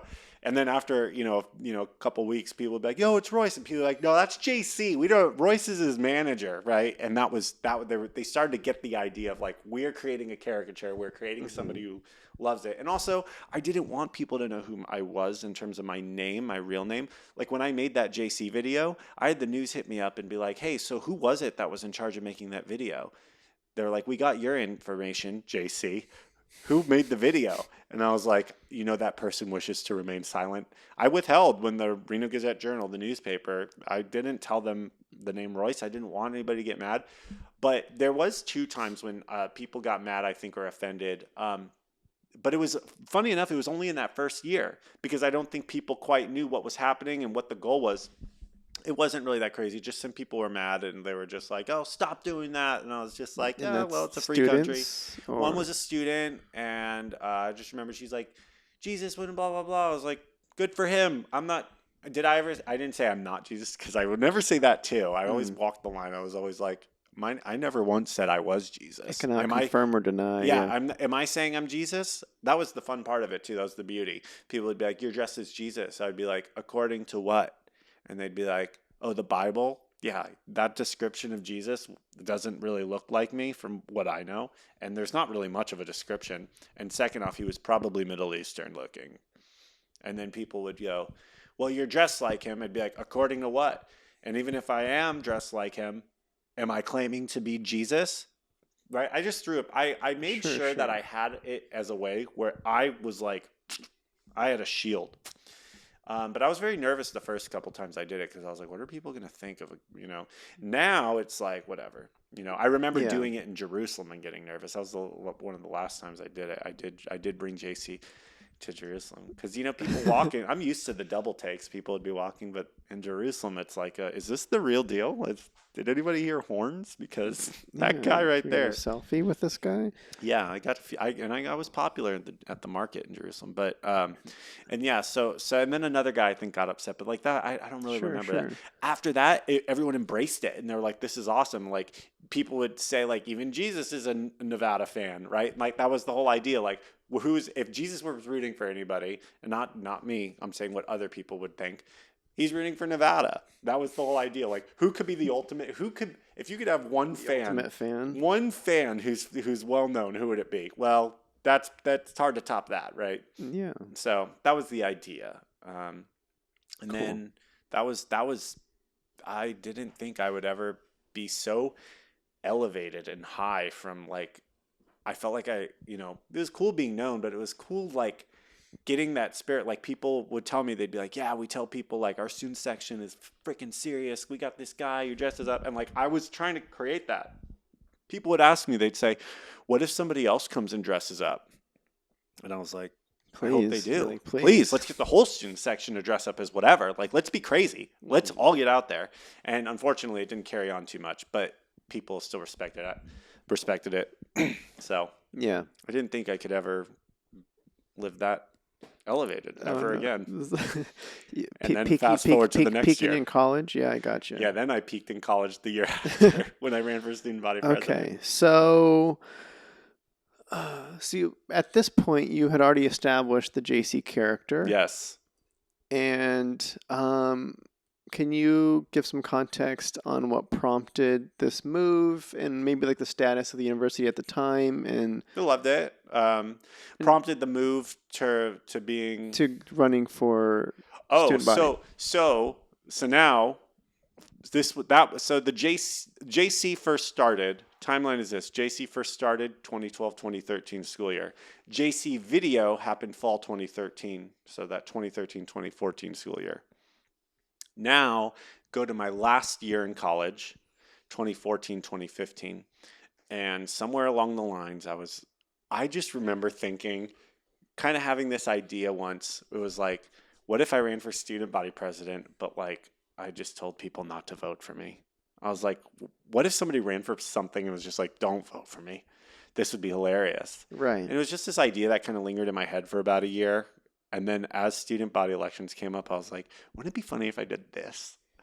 Yeah. And it was literally just as impulsive as that. As 20 minutes before the election deadline, there was only one person who filed to be a student body president.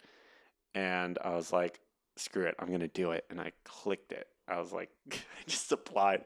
And then I remember clicking it and being like, it was just one of those like, what did I just do? Like, what did I just get myself into? Mm-hmm. And I just went around to the Knowledge Center because I worked at the @1, and there was a bunch of artistic people that worked there. And I just said, hey. Mm-hmm. And people, let me rewind real quick. Sure. There was a lot of people, you included, not to bring up how you were just like, I want to get on these things that you do, Royce, right? Like, I want to be on your next thing, and the JC video is one of it. And I just remember going up to people and being like, do you want to do this thing? I just ran for student body president. We're just going to make it ridiculous. We're going to I don't care to win. We're just going to make it freaking hilarious. We're just going to like be funny. And people, were a little hesitant. And I would say, listen, everybody wants to be on the project, the next big project, but they only say that after they've seen the project. Before it, getting the pitch, you don't know if it's going to be successful. Mm-hmm. I said, I don't know how this is going to turn out. I'm going to be very upfront. This could look really bad. This could look really funny. But I imagine it being very funny. And I got the most artistic, amazing team of people to just help me make a campaign. That was just ridiculous. My whole campaign slogan was, don't vote for Royce. And we had, most people would make their campaign signs out of 4-foot by 8-foot boards, and they would like pyramid them, that way, or they would do it long ways. Very rarely would they do it long ways. And I was like, you know what I'm going to do? I'm going to make the biggest sign this campus has ever seen. So I doubled them, and it was huge. They were just huge. And I would just get an idea, and I'd be like, it'd be funny if blank. And then I would make blank happen. Like, I was like, it'd be funny if we had like a communist propaganda looking don't vote for Royce sign. Mm-hmm. And so we just looked at don't vote for Royce, or we just looked up communist propaganda and like North Korean propaganda, Soviet Union propaganda. And we made a sign, me holding a baby, and it said, don't vote, reverse psychology doesn't work, don't vote for Royce. And we used, the very acrylic looking letters, the Soviet looking letters. And we had the artwork done.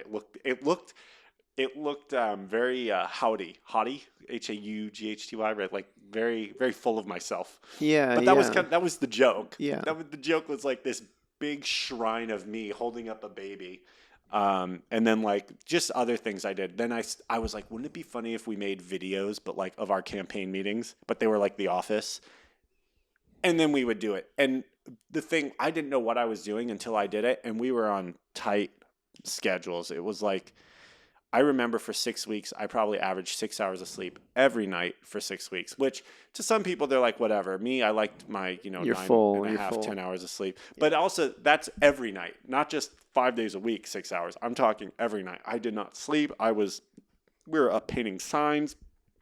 We were up, we had to design them. We had to make media content. And I just had an amazing team of people. And if I couldn't be as well known before just the JC thing already, that was huge. That was so fun. So at what point, because you mentioned that it was kind of like on a whim that you like 20 minutes before the deadline. At what point does does it start working? Does like in terms of as you're approaching, I don't remember how it worked in terms of like the voting date on when they started having debates. I'm missing, and you're like, yeah. I'm missing an important factor. This was my last year. So I ran, so the elections were from January to March. March was the voting and the final count. And then the student body president would get elected and inaugurated in May and then run through until the next year. I was graduating in May, but I made sure to look that it was constitutionally okay. I was in 6 credits. I was enrolled in 6 credits because I only needed that to graduate. I needed to be in 7 in order to be a student body president. So I signed up for a late start sports photography class. That was 1 credit, and I could drop it because it didn't start until after the election. So I just signed up for it just to run. And if I had actually won, I would have then graduated a month after. But so that's part of the comedy of the timeline. So January was when the filing happened. I think it was January 20th, and then March was the voting. So I'm thinking about at some point you're like, I have these crazy ideas. We'll just see what happens. No expectation. And then at a certain point you're like, oh no, it's actually working. I need to have stances. What if? No, I didn't have anything. Sure. So that was the funniest part. I remember I went into a debate and I purposely said I will not be prepared. The only thing I was going to prepare myself on was the constitution of the school or the student union. That was it. And that was a page and a half. Nothing else, on purpose.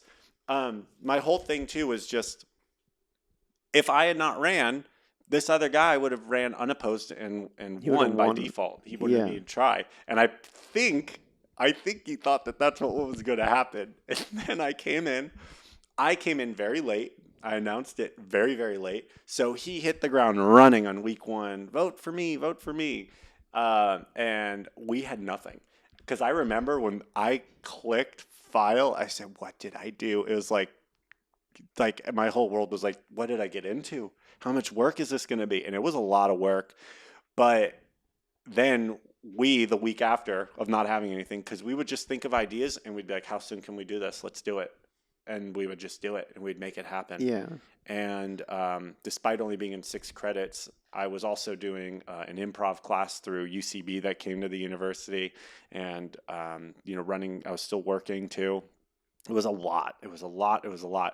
So I always kind of saw it as, I wasn't quite sure on. It doesn't feel like this is layered in whatsoever. No, it's okay. In terms of keeping the democratic process kind of honest, like I wasn't quite sure on if you're like, I wasn't sure if you didn't like the idea of this guy winning without an opposer. Like, we should at least you care about the university. Yeah. So Yeah. let's at least hear what this guy has to, No, whatever. for sure. And so here's how I honestly saw this happening. I about 100 times throughout the campaign flip-flopped of like, do I really want to win? And if I had won, I was like, yeah, but then I got to actually like know some stuff for just a month or two.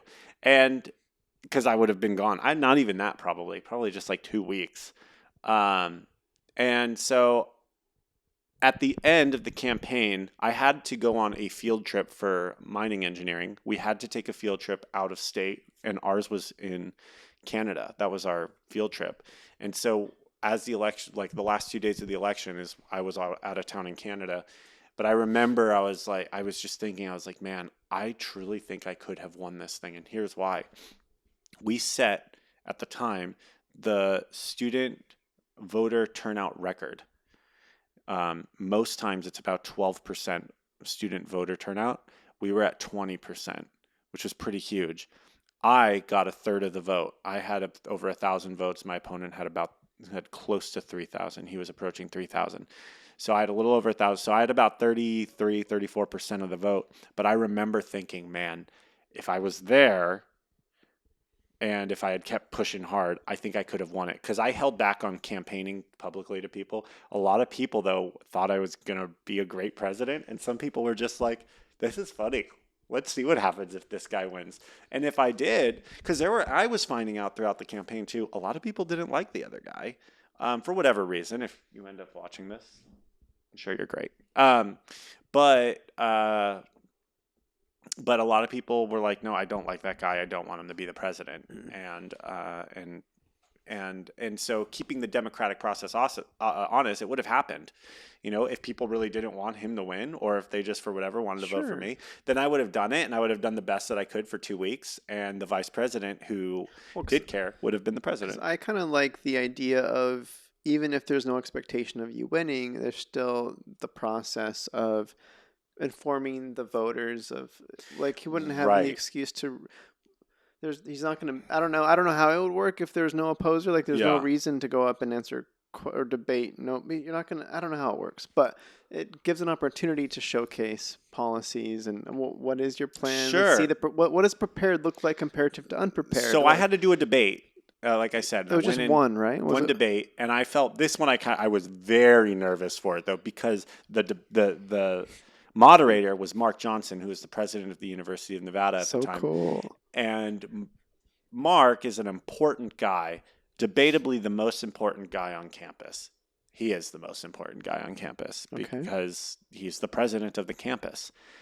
And there's very few students, I would imagine, that he knows, but he knew me because of JC and then also because of this. And I didn't want to waste his time. I felt bad about. We had, for the debate, such a large turnout. Granted, it was in a smaller room than usual. They had to have an overflow room, though, which was great. Yeah, I think I was there for that. I was there, yeah. And I constantly look back on that night every now and then, and I'm like, I could have answered questions so much better. And when I say better, I mean funnier. But there was a question he asked. He asked us like 3 questions. First off, he asked us to introduce ourselves. And at the last second, which is the theme of the campaign, thinking of an idea, I put on YouTube on my phone and I put in Chariots of Fire.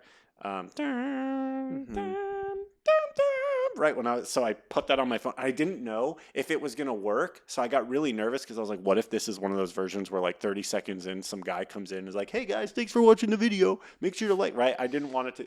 So I was nervous that was going to be what ruined everything. But for my grand moment, I was shaky, I was nervous, and then I just remember after my intro, and this was, it was funny, having that on as my own entrance music.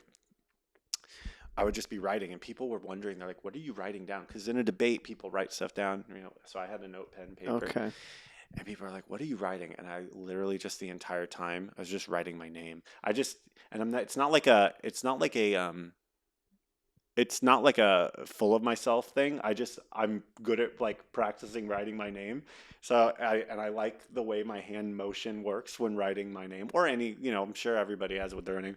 That's all I was doing though, the entire time to get rid of jitters. It's just writing my name the entire time. Mm-hmm. And then my friend Ren, he told me, he said, just tell them about the 3 Ps and make up the first 2. They could be anything, but let the last one be patriotism. So I said it in my intro. I was like, and I'm all about the 3 Ps. And then I just made up 2 words. I was like, patience, persistence, and patriotism. But we just made, like, it was just, think of an idea, do it. And then a time came up, Mark Johnson asked a question about a certain policy. Now, I did know of the policy, but I didn't know the name of it. So when he asked me, he was like, what do you think of the XYZ thing, right? The XYZ Act. And I was like, I don't know what this is at all. And I almost clicked, like to talk, you had to click. I almost clicked and said, could you please tell me what that is? But then I thought, that one looks so good. It would be funnier if I just answered with the most vague thing ever. And so all I did was I basically said, well, listen, the XYZ Act, I'm just saying XYZ Act. I was like, the XYZ Act, it's a great thing. But it has its downsides. And I think there's a lot of things I just made up a thing about, I didn't talk any specifics at all because I didn't know what I was talking about. And then my opponent answered, out of all the questions for him to get second, because it went me first, then him, or him first, then me first, then him, then me for the 3 different things. And then he was like so delighted to be able to answer that question properly. But nobody cared, I feel like. And then there's his team going, good job, right? And I was just like, I just remember thinking, once he started answering, I was like, oh, that thing, I know what that is. Like, I've heard of that before. Like, it was something about dreamers in school, like, and DACA kids. But I didn't know what he was referring to when he first said it. So it was great. Everybody was laughing, just knowing he doesn't know what he's talking about, and I didn't.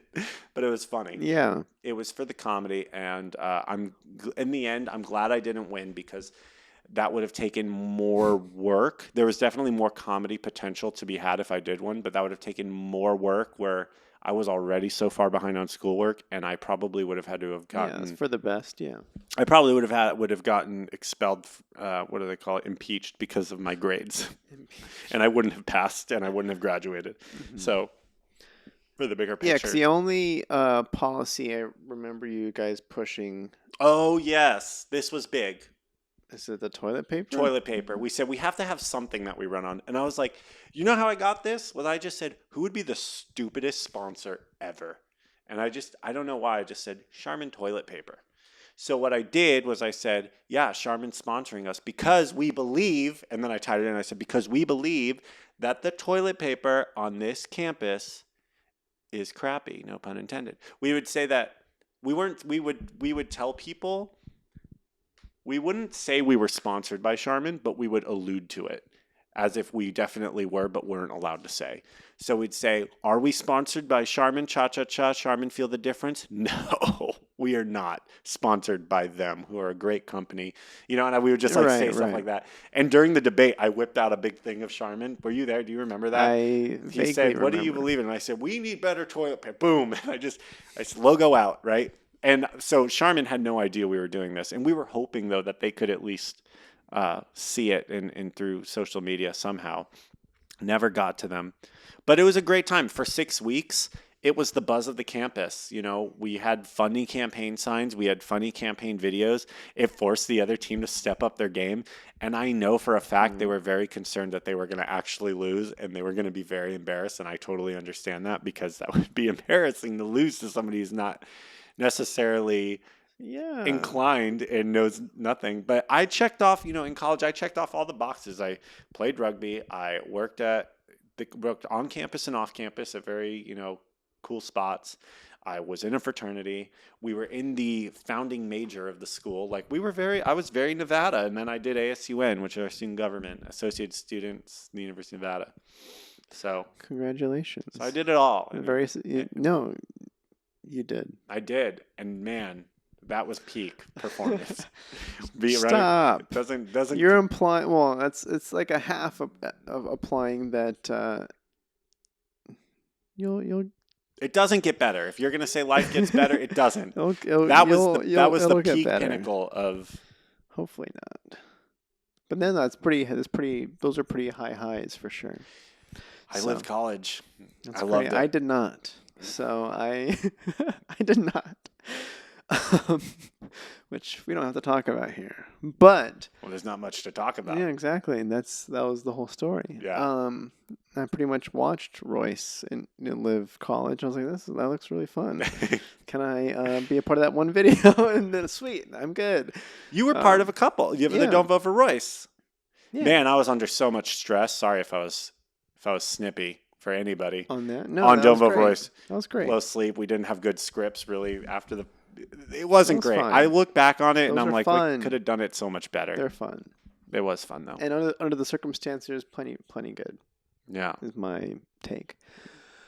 All right, I feel like we can ride this one out with talking about the 500,000 mile My Kia, Kia, my '07, what's the most amount of miles you've ever seen on a car? Ask yourself right now, or that you've owned personally, or or that anywhere. you've. And the answer is not as many as my '07 Kia Spectra. Well, maybe now. There might be some. Yeah, My '07 Kia Spectra has 581,000 miles. 581. My dad bought it brand new in 2007. He was a courier, so he drove a lot.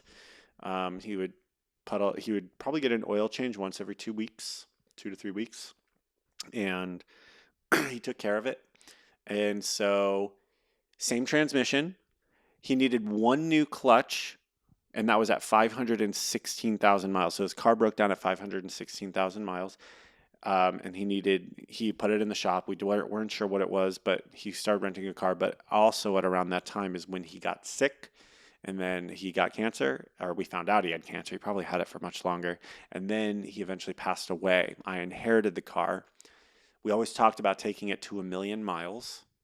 And so I keep the car still today. That was another thing that messed me up about moving to LA is it's a stick shift.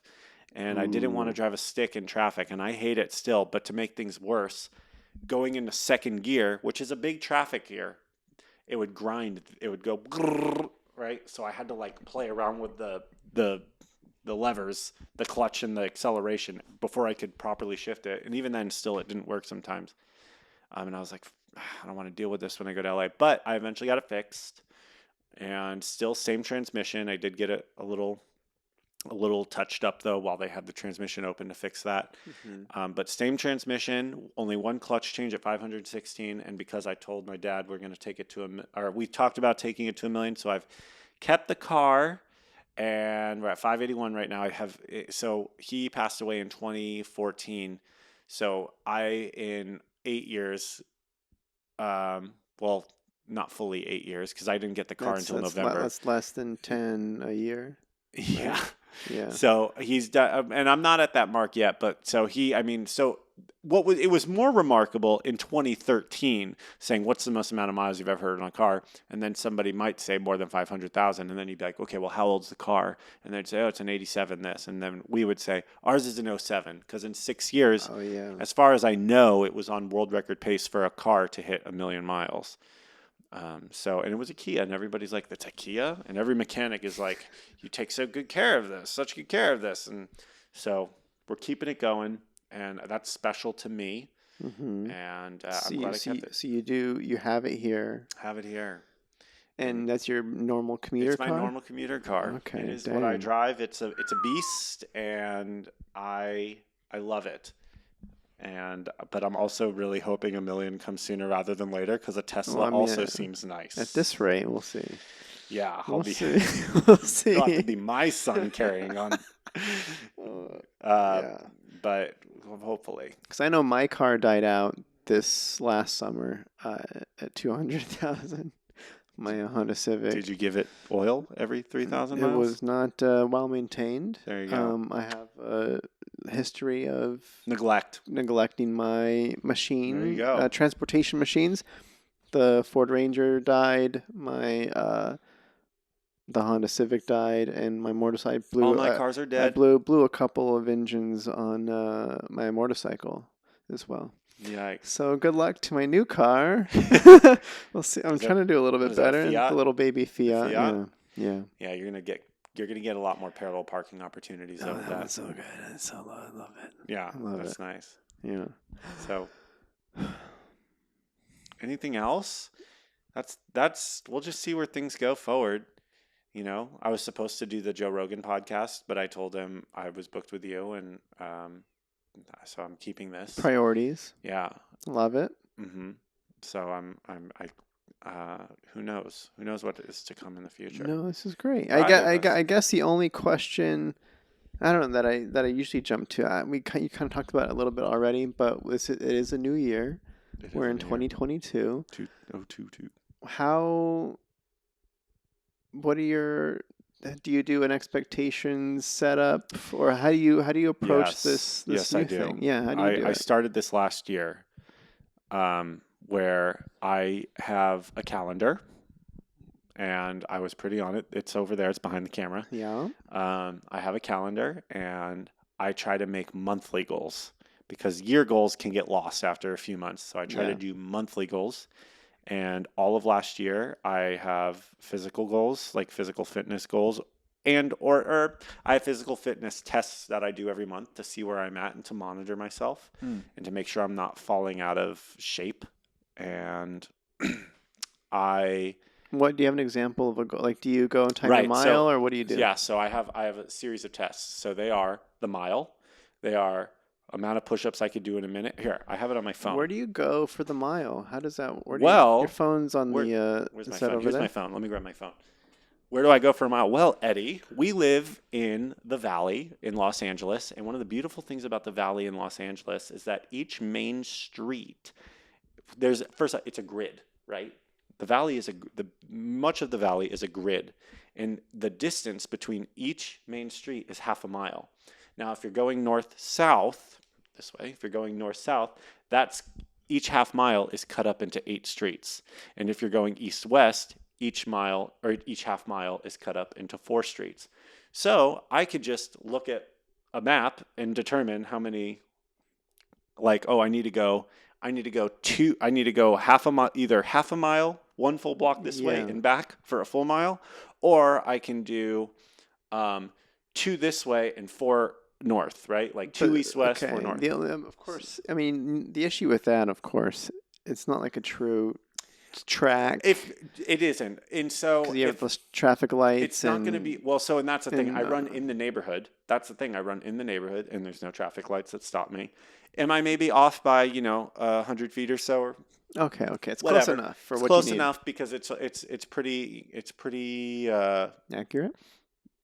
It's close enough. Like I said, if I'm running an 8-minute mile one month and then the next month I'm running a 10-minute mile, I know that that's not a discrepancy on the mile. I know that that's a discrepancy on me, and something needs to change. 8 minutes is okay, but here are my tests. You ready? Sure. So they are mile time. Now I've changed it to how many jump lunges I could do in a minute and a half, how long I can do a wall sit, how long I can do a plank, how many push-ups I can do in a minute, how many dips I could do. I have a dip bar. How many dips I could do in a minute, how many pike push-ups I can do in a minute, how many Australian rows I could do in a minute. On my dip bar, I could do Australian rows. And the maximum amount of hang time I have, where I hang on the bar. So how long can I just hang on the bar? And then every month, I measure my biceps, my forearms, my quads, my calves, my chest, my belly, and I measure my weight every month. I don't do it every day like Mrs. Maisel obsessively. I just do it once a month. And that all happens the same day. Is it like a? So no, so it originally I did it all in the same day, and I was like, that's too much. It's a lot. It's 3 days. Legs, so the mile, the wall sits, the jump lunges, and I give myself plenty of rest in between each one. I try to be as fresh as I can, so it takes about the normal time to work out, just hanging out. Yeah, fresh enough. Yeah, fresh enough, right? And then the next day is all the push stuff, upper body push. So the push-ups, the pike push-ups, the dips. And the plank. The plank is kind of like a warm-up for the other things. And then the pull stuff, which is the pull-ups, the Australian rows, the chin-up hold. I do a chin-up hold and then an arm hang hold. So how long can I hold the chin-up hold and then an arm hang hold? And then the day after is when I do the measuring. And I only do it once a month. I don't want to do it every day. I will weigh myself maybe every day, just when I'm curious. Sure. Just like, hey, I just ate a big meal. How much do I weigh? But I don't put that in there. I just do it once a month because I can now graph 12 statistic points throughout the year of just being like, okay, where's my trend? And if I'm going, my weight is getting bigger and my belly is getting bigger, that's not good. But if I'm going, my weight is getting higher, but my biceps grew by half an inch, okay, that makes up for the muscles. You can track where it's going. That's kind of the idea. Is like I'm not just looking at the number on the scale and judging everything from that. So those would be my physical goals. But so I kind of do that. I maintain with my calendar. I have financial goals, right? That I'll do kind of every month. I track my spending. I track my expenses, and I have like a goal of what my ratio is to be. And then this year I said, you know what? I want to come up with, now that I've spent like a year in LA, a true year. Yes, congrats. Yes, technically I'm coming up on 2 years, but coronavirus, I moved back to Reno for 5 months while still technically, like I still had a Sure. place here, but I really wasn't here. Now that I've been here a year and I've just PA'd a bunch and like just got contacts and just started doing that, now I think I want to start making that jump. And I don't know exactly where. I'm trying to figure this out, of filling that hole that we talk about, right? And that hole that I came to fill. What do I have to do creatively? Going to the comedy show with you was really nice to be like, maybe I could go up there and tell some of my stories. Maybe I can, maybe they'll think I'm funny, maybe they won't. But I would like to start. Unfortunately, I don't have a quantitative goal yet for the creative, but I want to do something like that, because that's why I moved here. And I might not have had to have moved here to do what I want to do. Like if I start a YouTube channel, I didn't have to move to LA to do that. But being around other people, it's a conducive environment. Yeah. So it helps. And I can do production stuff on the side. The great thing about being freelance is I can choose to work when it comes, or I can choose not to if I don't want to. Yeah. And when the job ends, I can take time off as long as I want. Because I think about the plus of being in LA is you have the opportunity to collaborate with LA folk on the stuff you're making for your YouTube channel, whatever. Like even if it's just just the YouTube channel, you can utilize the resources that are here. That's what I think too. It's funny actually, kind of sort of unrelated, but there's this girl who I know from college, and she has been getting some followers on Instagram and TikTok. Nice. And I guess she moved down here. And the way I found out she moved down here is because I was at the supermarket, and she just goes, "Hey, I know you." And she like pointed at me. She couldn't believe it was me. And I was like, "Chandler, what are you doing here?" And she's like, "I live here." I was like, "I live here." And Wow. I don't think she needed to move here either to do, kind of what maybe she wanted to do. But it is a conducive environment. The weather's nicer most of the year, so it kind of doesn't limit you as to if you need to go shooting outside. You don't need to worry about snow or frigid weather or anything like that. Yeah. So. All right. So you got the monthly stuff, and then some vague classic. I gotta figure that out. Test out the water. This first month, there's something there. This first month, I'm still kind of in holiday mode because I have people visiting and I have to go out of town. So February is when my new year kind of really starts, and at that point, I'll be able to I'll be more focused, hopefully, and be able to have something set in place. What about you? Me. Me. The plan is, since moving to LA, I can track my trajectory on the script supervisor freelance work. Like I want to get on I want to join the union this year. That's huge. That's a big one. I went through that's a whole ordeal with turning the days in on that and stuff. That's been a thing, but I'm trying to focus more energy towards that so I can clear that hurdle and just join already. I want to be on those bigger sets with the big boys. Yeah. Woo, that'll be so cool. I'm so excited. That would. And then you can bring me on to PA. You need a PA? I know a guy. So there's a script supervisor goal, and then there's a directing one, because I directed 2 features last year. And Congrats. Thank you. And then, so getting one through post and pushing that through the festival circuit, which I've never done before. That's a thing I want to try out this year. Yeah. And just keeping that stuff going. It's like if I'm producing another project, in the back of my mind, I'm like, well, this is what I've done before. How do I again raise the bar on myself? Who at least elevate the people that are around me, or elevate, or put money in different places, or come with different creative ideas to experiment with different stuff, or try to get different talent levels on whatever. I know one big one is like I just want to get budgets. It's kind of the goal. Find money for projects that I'm doing. I know that I've got one in the works for a short film that I am trying to lock funding in for, because I've made 2 features for essentially like $10,000, which is like nothing. Oh, that's really impressive. Yes, thanks again. So getting like more money than that and doing a short film will put me in a situation where I can experiment with new whatever. Elevating the content, elevating every raising the bar in every aspect is the continued goal. Is like Good. it is not fulfilling enough to just, oh, I know I can make a 2-day short film with people that I know. Like that's Right. it's like I can passion project. Sure. A lot of yeah, people can try yeah. passion project, but in getting it to be going somewhere and to making it sustainable is a big deal. Yeah. Who can I convince to be in, whatever thing I can Right. challenge myself with. So not getting complacent with what I've done and continue to give that challenge of it hurts the tummy in ways of anxiety build of it make the creative push. I don't know if how you feel about it, but like sometimes the stuff that was made in the past isn't good enough Oh yeah, I anymore. look at all my stuff that I thought was great, and I'm like, ugh. Sure, Like sure. even the JC video that we were talking about. Now I watch it and I'm like, ugh. But Yeah. it was good. It still is like decent. But I mean, I guess there's more creative errors. Yeah, well, and plus we all grow, we've all gained Right. experience, so it's like, wow, that was good for who I was then. Yes. Now, Now it's time to up the game. every time, it's Yep. just a challenge. So Yep. That's it. keeping it going. Well, Happy New Year to you. Happy New Year, everybody. Happy New Year To to you. you. Best of luck to everyone. And follow your dreams. Where can people follow Royce? Man, I've been so bad at social media. Yeah, I you really kind of have. Is I that a kind of, goal?